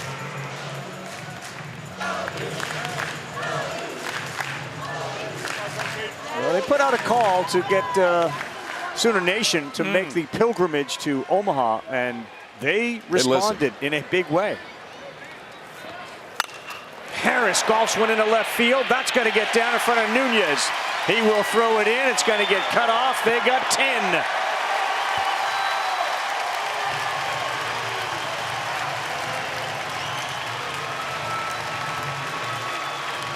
Deshaun Harris has been in the middle of a lot tonight. Yeah, man, he's been in the middle of so many things all the way through this entire tournament. We saw him homer twice in a game. We saw him as good a play as you're going to see out in right field, a big-time arm. Now this one just kind of taking what they're giving you right there. Flips it to left field, drives in another Sooner run, and the Tar Heels will go back to the bullpen. Everything has gone right for Oklahoma tonight, as quarterbacks know when the game is just about over. We can take a knee if we have to. We are in the 8th, though, and it's Oklahoma up 10-2. We'll be back after this. There's Taki's mom. She's been living and dying on every pitch. Taki in the air to center. That ball is gone! It's gone! Dayton Taki sends Oklahoma to Super Regionals! Man, that's a shot, isn't it? Might be the farthest one I've ever hit. Our buddy Mike Farron had the call then, and we saw it tonight. Dayton Taki exits stage right. That homer in the regionals, he was hitting .232. He was 8th in the lineup, bottom of the 10th, full count, 454-foot bomb. And let's just kind of recap since then. June 1, trailed 7-3 in the final against Georgia Tech. Rallied to win. Swept the Super Regional on the road against Kansas, outscoring them by 18 runs. And they have got 29 homers in the tournament, which is second most in the field. But it was that one swing at Georgia Tech that started this whole thing, that cleared the batter's eye. And I don't know if you could hear in that clip where he said that may be the furthest ball I've ever hit. At the time, it was the most important ball he had ever hit. I think you can't express this enough. They lost 9-3 the first time they played Georgia Tech. They were down 8-2 the second time they played them. It felt like it was over. 9-3. It was kind of a very casual win by Georgia Tech. It's 8-2 in the fourth. They scored 8 runs in the fourth inning, and since that moment, now they were down 7-3 in the next one too. But this team has just been a juggernaut. Tom Shimoleski is on, and he throws another pitch in there. Had a great conversation with Tom, a fellow Needham, Mass. That's where I grew up. Okay. 6'2", 210. And Shimoleski has got himself 1 out and an 0-2 count to Taki. Outside. So when you stare defeat and the end in the face and defy it, it probably allows you, I mean, having been on teams where you're like, wow, we were out, we were done, and you get up off the mat, there aren't any circumstances in which you don't feel like you can do it again. No. You don't feel like there's any circumstances that are going to knock you out. No. And I tell you, Skip Johnson, he'll lean into that. Yes. He will lean right into that.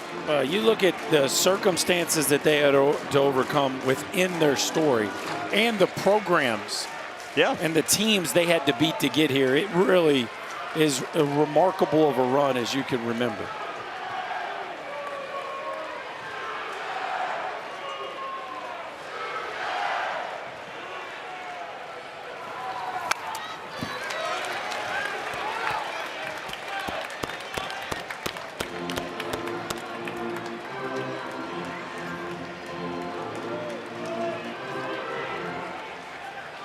He trotted down to the bullpen, started throwing a little bit. Now we got the heater on, making sure that that right arm's still ready to go.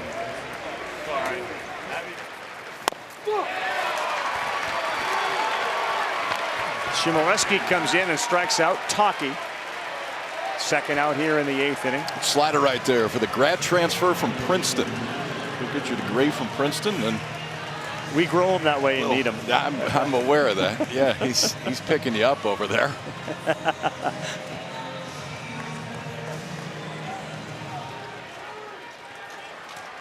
Taki retired. Branch has had just a great night. He has reached 3 times, got a couple of RBIs, 3 of them, and a walk.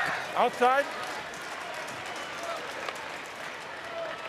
They'd like to extend this. They want to keep scoring runs. They want this to be a magical night, which it already is, but let's make more. Saw how into the players were with the plate appearance by Gamble. Branch, no, foul ball. Branch has his second 3 RBI night of the season. His last one was in February. Talking about magical, Ref. Yes. You're not kidding. The first weekend of the year, February 15th versus TCU. And that's when this OU team had our attention, KP. Yeah, they did. They went down to Globe Life and swept that 3-game set.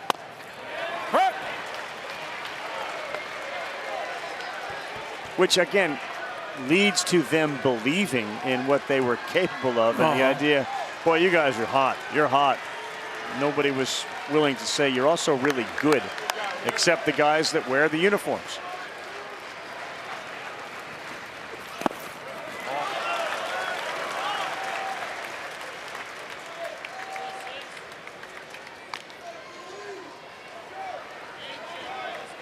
Well, Winslow was what, a Duke transfer? They got a Princeton transfer going to Carolina? Yeah, they like smart kids over there.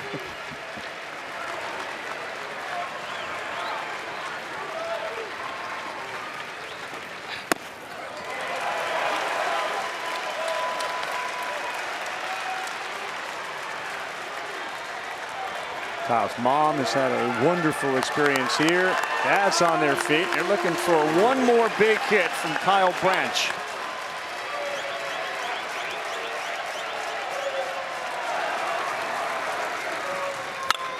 This ball is hit to left. Did he do it? Nunez, he did it just like brother. A 3-run homer to put it away. Are you serious?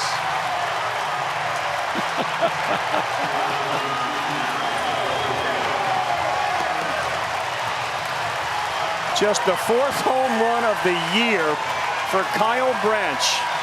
And likely his last at bat of the season.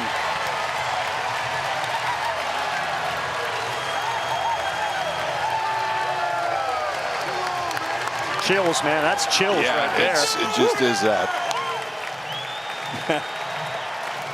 Now his brother gets to see little brother hit one.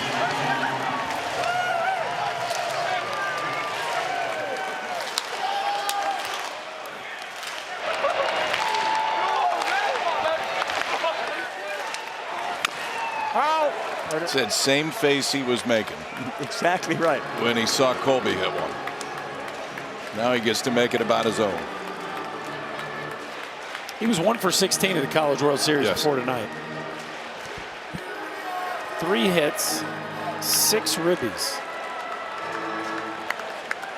And a day he'll never forget. Yeah, man, that's family and experience the Branches will never forget, ever. Outside. Both boys go yard. One to end his career against brother. Brother gives us this look of amazement, and now he's got that look on his face like, my goodness, is this really happening?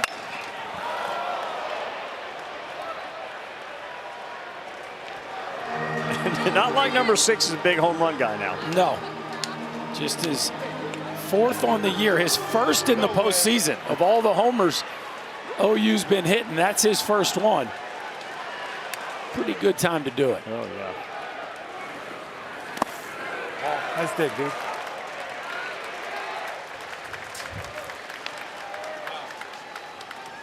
Might need to sit down. Yeah, might be a good idea right now. You know, you look and think about what this college season has been about, and in a lot of ways it was the year of the catcher, and certainly here in the postseason, this one to center field, it's been about the year of the freshman. And here in the College World Series, it's been the year of the brothers, the Mercurius brothers and the Branch boys going ding-dong deep. Colby, and now Kyle steps into it.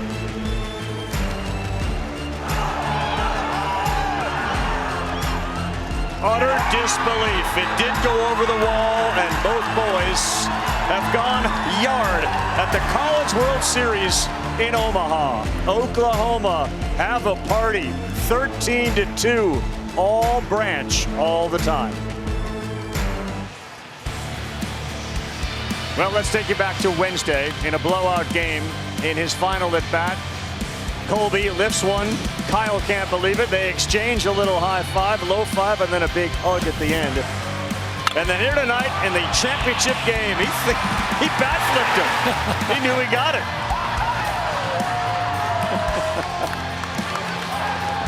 The family affair has been one to remember, man. The moments that we have seen over the last week and a half are incredible. Oh, it's so good. Yeah. What a ride.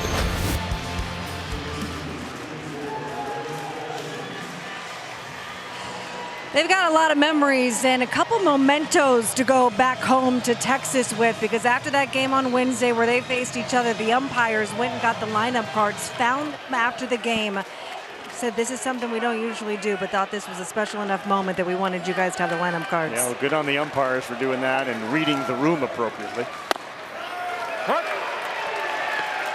Plus, it speaks to the sacrifices. I mean, I know we talk about it a lot, but on the players' journeys, how important moms and dads and relatives are in getting these guys to and from different events and practices and all over the country. It's a nice payoff for the parents, too. Yeah, I'd say so. That's a couple moments that are probably just impossible to put into words. And Paulson pops one up. The fact that it happened to each brother, where they're both in attendance at one point on the same field, that's just wild. How about this kid, too?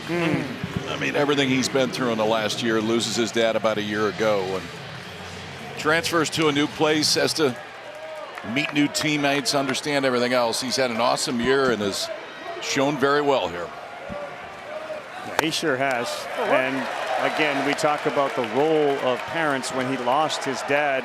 Scott Forbes really, stepped in, as did the entire community, and he emphasized how important and valuable that was. Forbes learned, having lost a close personal relative of his earlier than should, about what you do, how you handle it. Less words, more listening. Put your arm around the kid when he needs it. Scott Forbes is a very human person. Yeah. And the Paulsons knew that's where they wanted their boy to be. Yeah. He's in very, very good hands.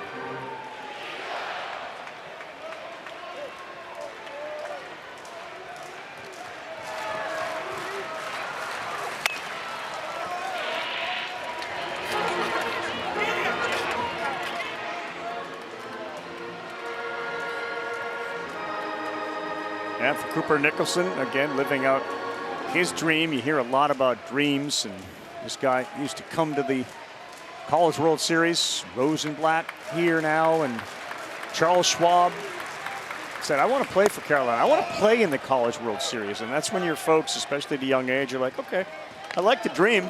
Yeah. 1 in a million. How hard Sounds that good. is. Just 2 hours down I-80 in West Des Moines.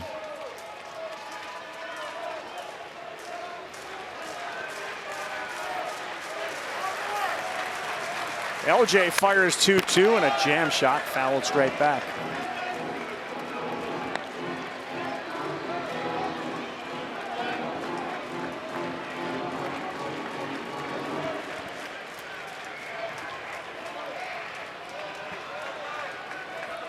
Six runs batted in for the 9-hole hitter. Kyle Branch. And look, you talked about it at the top, the stars showing up, but you made it quite clear, Berkey, when you look at the team. Yesterday, they didn't get anything from the bottom third of the order. Today, they got a ton from the bottom third of the order. They got a home run from the 8-hole hitter and a home run from the 9-hole hitter. With 6 RBI. Yeah, that qualifies as production. Yeah. Production. And on the other side, in fact, you want to go back up to Cooper Nicholson. So 5, 6, 7, 8, 9. 2 hits. 3 hits. Nunez got 3 hits. A punch out there for LJ Mercurius. Nicholson's night not going to end well.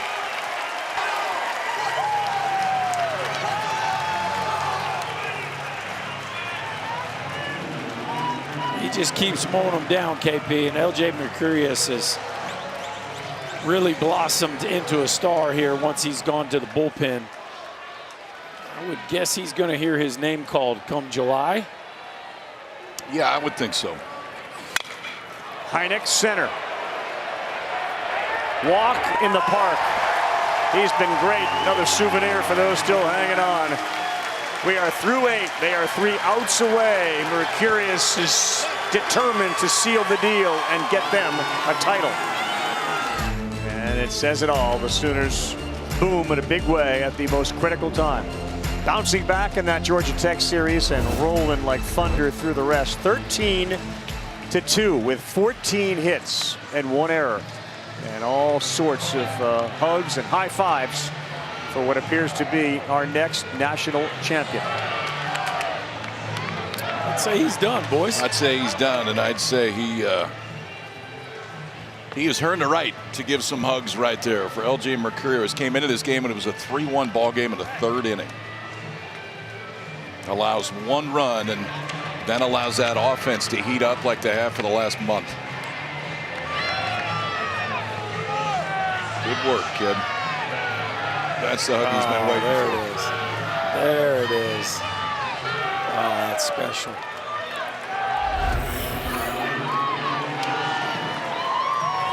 And they have a beautiful relationship beyond that picture. There were some interviews with them when they were asked about who's the better athlete, you know, who's got a messier room, and just to listen to them go back and forth was wildly entertaining and very, very real and authentic.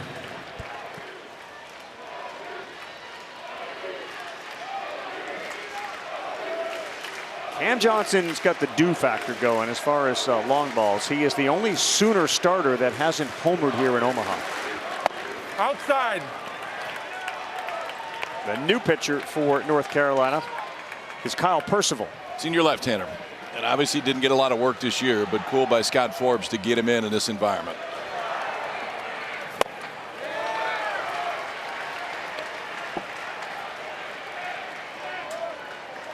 Yeah, good on Scott Forbes. He knows what this feels like, and it will only fuel the fire to get back here. Outside.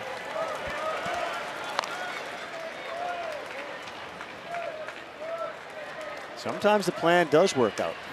Yeah. Sometimes it does.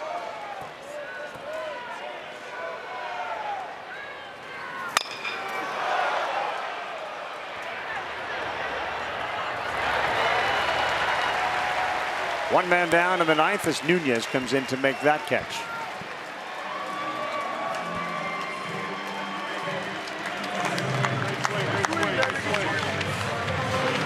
Still baseball players talking about the swing and what a good swing it was. A lot of hugs in that dugout right now. Well, you guys have experienced the length of a season, and many people, you know, tune in to the College World Series and pick it up at this part. But maybe share a little bit of what goes into a successful season and how long it is and some of the things they got to go through. And look at Oklahoma's season. We talk about how hot they started. Then they lost their last 4 series in the league. So if you're going to get through a season in college baseball because of the length of it, you better be able to bounce back if you want to have success at the end. And they've absolutely been able to do that. And he's a big reason why. Maybe it was the 2-a-days and fried chicken. Yeah, that was something. You know, I think too there's a piece of it where you're on campus in the summer, right? You start after Labor Day going through 4 or 5 days a week in the weight room and fall practice, and then get through the winter months and into preseason. I mean, it's a journey. To be the last team standing is so difficult, but especially to be the last team standing from a team that finished 11th in the regular season in their conference. It's a remarkable journey. There's nothing else. But the ups and downs and the bus rides and the plane trips and the delays, and there's no one on campus, but we're here and school's over and we're still here. And it's 44 degrees in your first home game. When you play it in February in Norman. Yeah.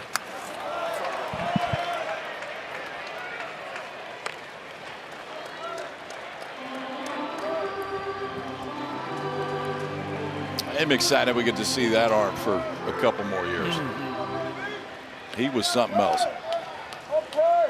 He was sort of out of this world with the numbers that he put up.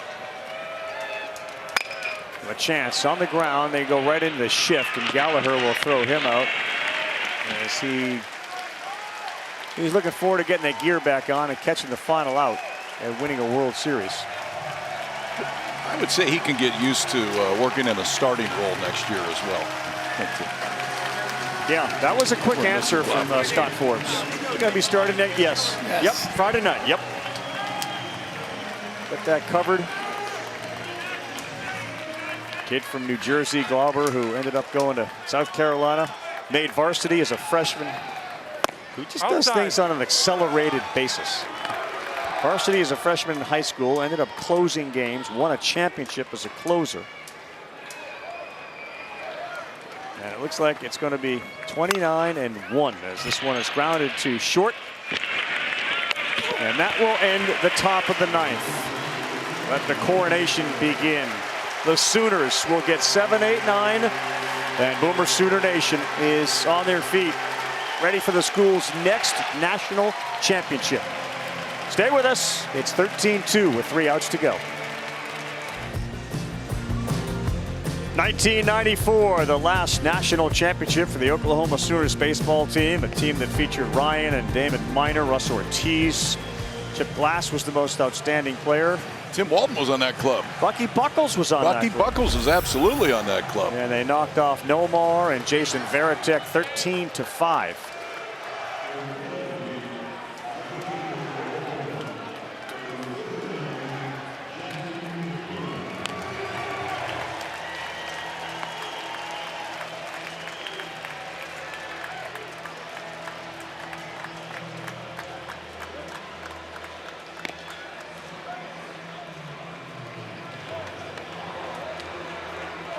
Not a bad feeling for that guy right there either, who started this game. And he's got some more years as well. And in your first as a freshman, you're going to have pitched in the championship game that your team is going to win. Well, Jackson Cleveland on to try to finish this one out for Oklahoma. Been out there plenty this year, on there for the 26th time, has already seen action in this College World Series.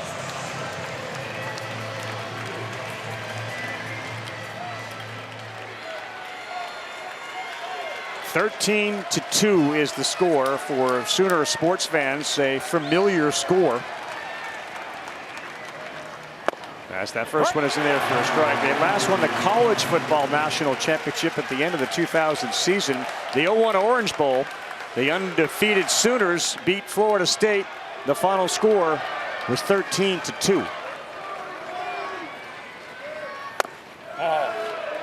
We talked about the incredible comeback they had against Georgia Tech.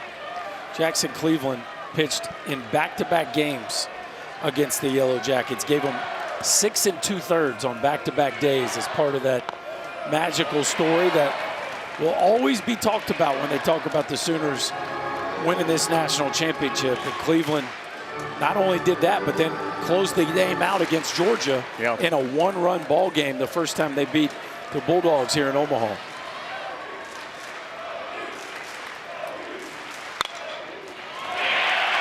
Carter French not so quick to say this game is over as he lines a single to start off the bottom of the ninth.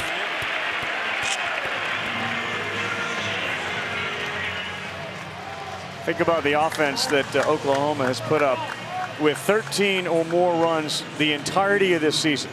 4 times in the tournament they scored 13. 5 times of 53 games they reached it. So they have nearly matched the number of big outbursts like this in the NCAA tournament.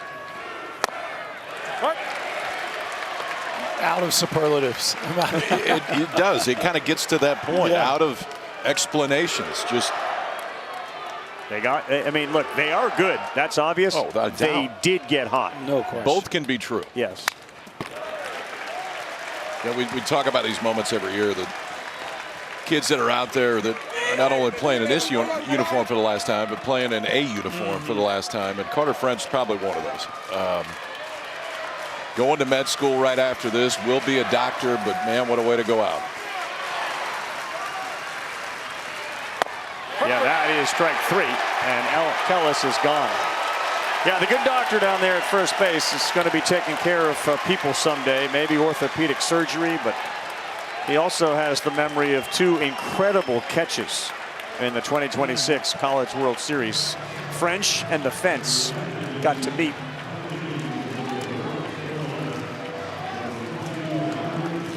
Skip Johnson is a big part of what this team is all about. Michael McGinnis is going to be the pinch hitter. I mean, an absolute grinder through his years at Navarro Junior College. And then hooked up with Augie Garrido at Texas before taking over the reins 9 years ago at Oklahoma. As down to earth as you can be in the way he approaches everything.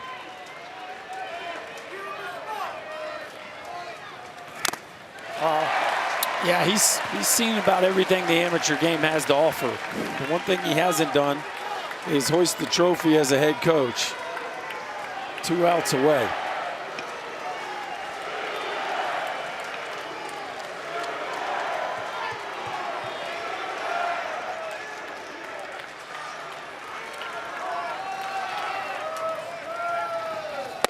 Oh boy, another absolute knee buckler. And they are 1 out away.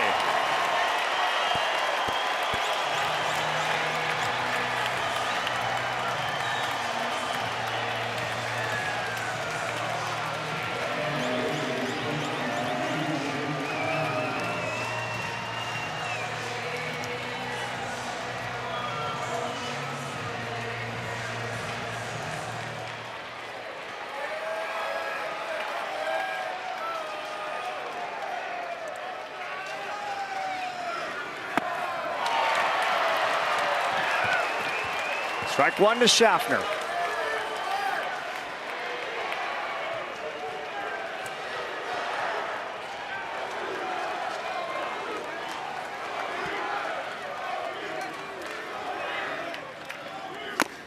And now a strike away from a championship.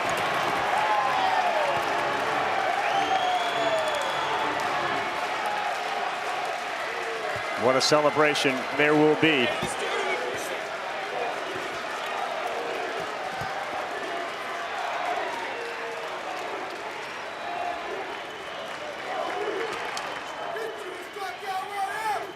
Yes, sir, that's it. And Boomer Sooner baseball in a blowout wins the national championship 13-2 over Carolina.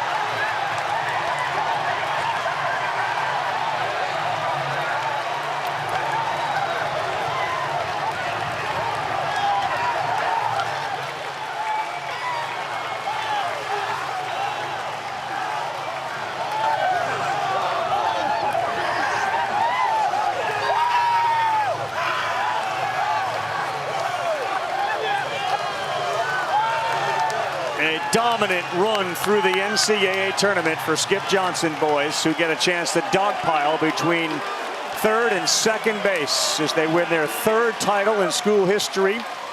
You can now add 2026 to 1994 and 1951.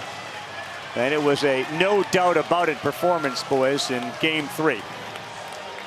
It's pretty incredible what this staff did with this team, honestly. And the run they went on and then started to feel invincible, even after getting beat a game in the finals. But today came back and they left no doubt as to who the national champs are going to be. You see the emotion there from Jackson Willits, who was one of many stars, but I think the star of stars here at the College World Series. And it's just incredible to watch this team perform at such a high level for such a consistent period of time against the best opponents the game of college baseball could have possibly put in front of them. They just continued to climb the ladder, and now they'll hoist the trophy, and they couldn't be more deserving. That's a great point. I mean, this was not a road that was paved with gold. There were a whole bunch of potholes that were presented to the Oklahoma Sooners, and they just kept taking a step by step by step, and they eventually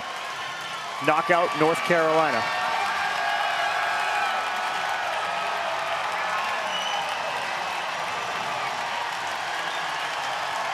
The World Series trophy, and we will now send it down to the tournament most outstanding player. This is unbelievable. He is with Chris Budden. It's presented by Capital One. Yes, Jackson Willits and Kyle Branch, you guys have had some incredible stories here. Jackson, I'm going to start with you. What was the message between this team after falling in game 2 that you guys were able to regroup like this? I mean, first off, I got to give all glory to God and give thanks to that. But, I mean, we were just confident in ourselves. We knew what we had done all year long and what we'd done in the postseason, and we just took it one pitch at a time. It really wasn't all year long because you guys were sub 500 in the SEC. How do you explain how this team is able to hold up a trophy? We trust our process, man. I mean, we had a process. We did it the whole regular season. Even though the results weren't what we wanted, we did the same process in the postseason, and we're on top now. You do it with your daughter in the stands and sharing a dugout with your dad. You came over here and got down on your knees. How would you describe the emotions of this journey? I've been wanting to win a national championship for the Oklahoma Sooners since I could remember, and to actually do it, I don't even have words to describe it. Congratulations, Jackson. Thank you. Kyle, come over here because you were one of the big stories of this entire World Series. Your last at-bat, just like your brother's last at-bat in Omaha, you went yard. Describe the emotions as you were rounding the bases. pure joy for our team. I had a teammate, Uriah Walters. He told me earlier today that I was going to do something special, and for him to tell me something like that with the way things have been going was just, it had to be a God thing. And so we have to give glory to him and all of our thanks. It's been incredible to watch you and your family. And if you're going to eliminate your brother out of the World Series, you might as well do it holding a trophy. What's this experience been like for the Branch family altogether? A dream come true. That's all I can put for it. And I know Colby was excited to see that ball go over, as I was. But just to have my family here and just be a part of such a special run with this team has just been unbelievable. Let's celebrate a national championship, Kyle. Yes, ma'am. Thank you. Ravi. All right, KB, terrific stuff. And OU reigns the baseball world now with a championship tonight here. And it was Jackson Cleveland who did it in fine fashion. Caught looking to end it. In his second appearance, he gets the save and the 4-3 win over Georgia and shuts the door here, boys. Yeah, pretty awesome. And cool to hear that from Jackson Willits and Kyle right there. I mean, just the emotions of the reality of this ride and the ups and the downs, and the family component. The whole Willits family. I mean, Reggie's a Sooner. Now his son's a national champion as a Sooner, and he got to watch him do the whole thing. They started freshmen in every game. I don't think we'll ever see that again. Yeah, maybe. A freshman made a start. Not for somebody that makes a run this deep. No way. No chance. The story has so many layers to it, it's impossible to unpack. I hope we did a decent job over the last 2 weeks. But just a run we'll never forget. We'll remember the Branch brothers. We'll certainly remember the Mercurius brothers. Yes. It's quite a story. And Jackson Willits deserving of the most outstanding player because he certainly was a bright, bright star this week. Well, hundreds of teams start this journey in the fall, and you wind it down to just 8. We want to congratulate all the college baseball players that put on such a show over the course of this season. And we want to also say thank you to our entire crew here who tirelessly worked for almost 2 straight weeks. Kyle Peterson, Chris Burke, Chris Budden, and our entire crew. I'm Carl Ravitch saying so long one more time from Omaha, where the Oklahoma Sooners are going back to Norman as champions of the college baseball world. They win it by a final score of 13-2, and they pound out 14 hits in doing it. And you see all the emotions from the kids as well. Those are tears of joy, and those are tears that when you think about the road trips and the sleepless nights and the film sessions and the frustrations that go into it. And being down 8-2 in an elimination game against a team that felt unbeatable and then having to go on the road for a super regional. This team has been through it all. Our guys in the truck and our entire crew, our producer Billy Palladino, our director Jeff Evers, and your entire team. Thanks so much for all you do. One more time, Boomer Sooner Nation, enjoy it. You are national champions as we say goodbye.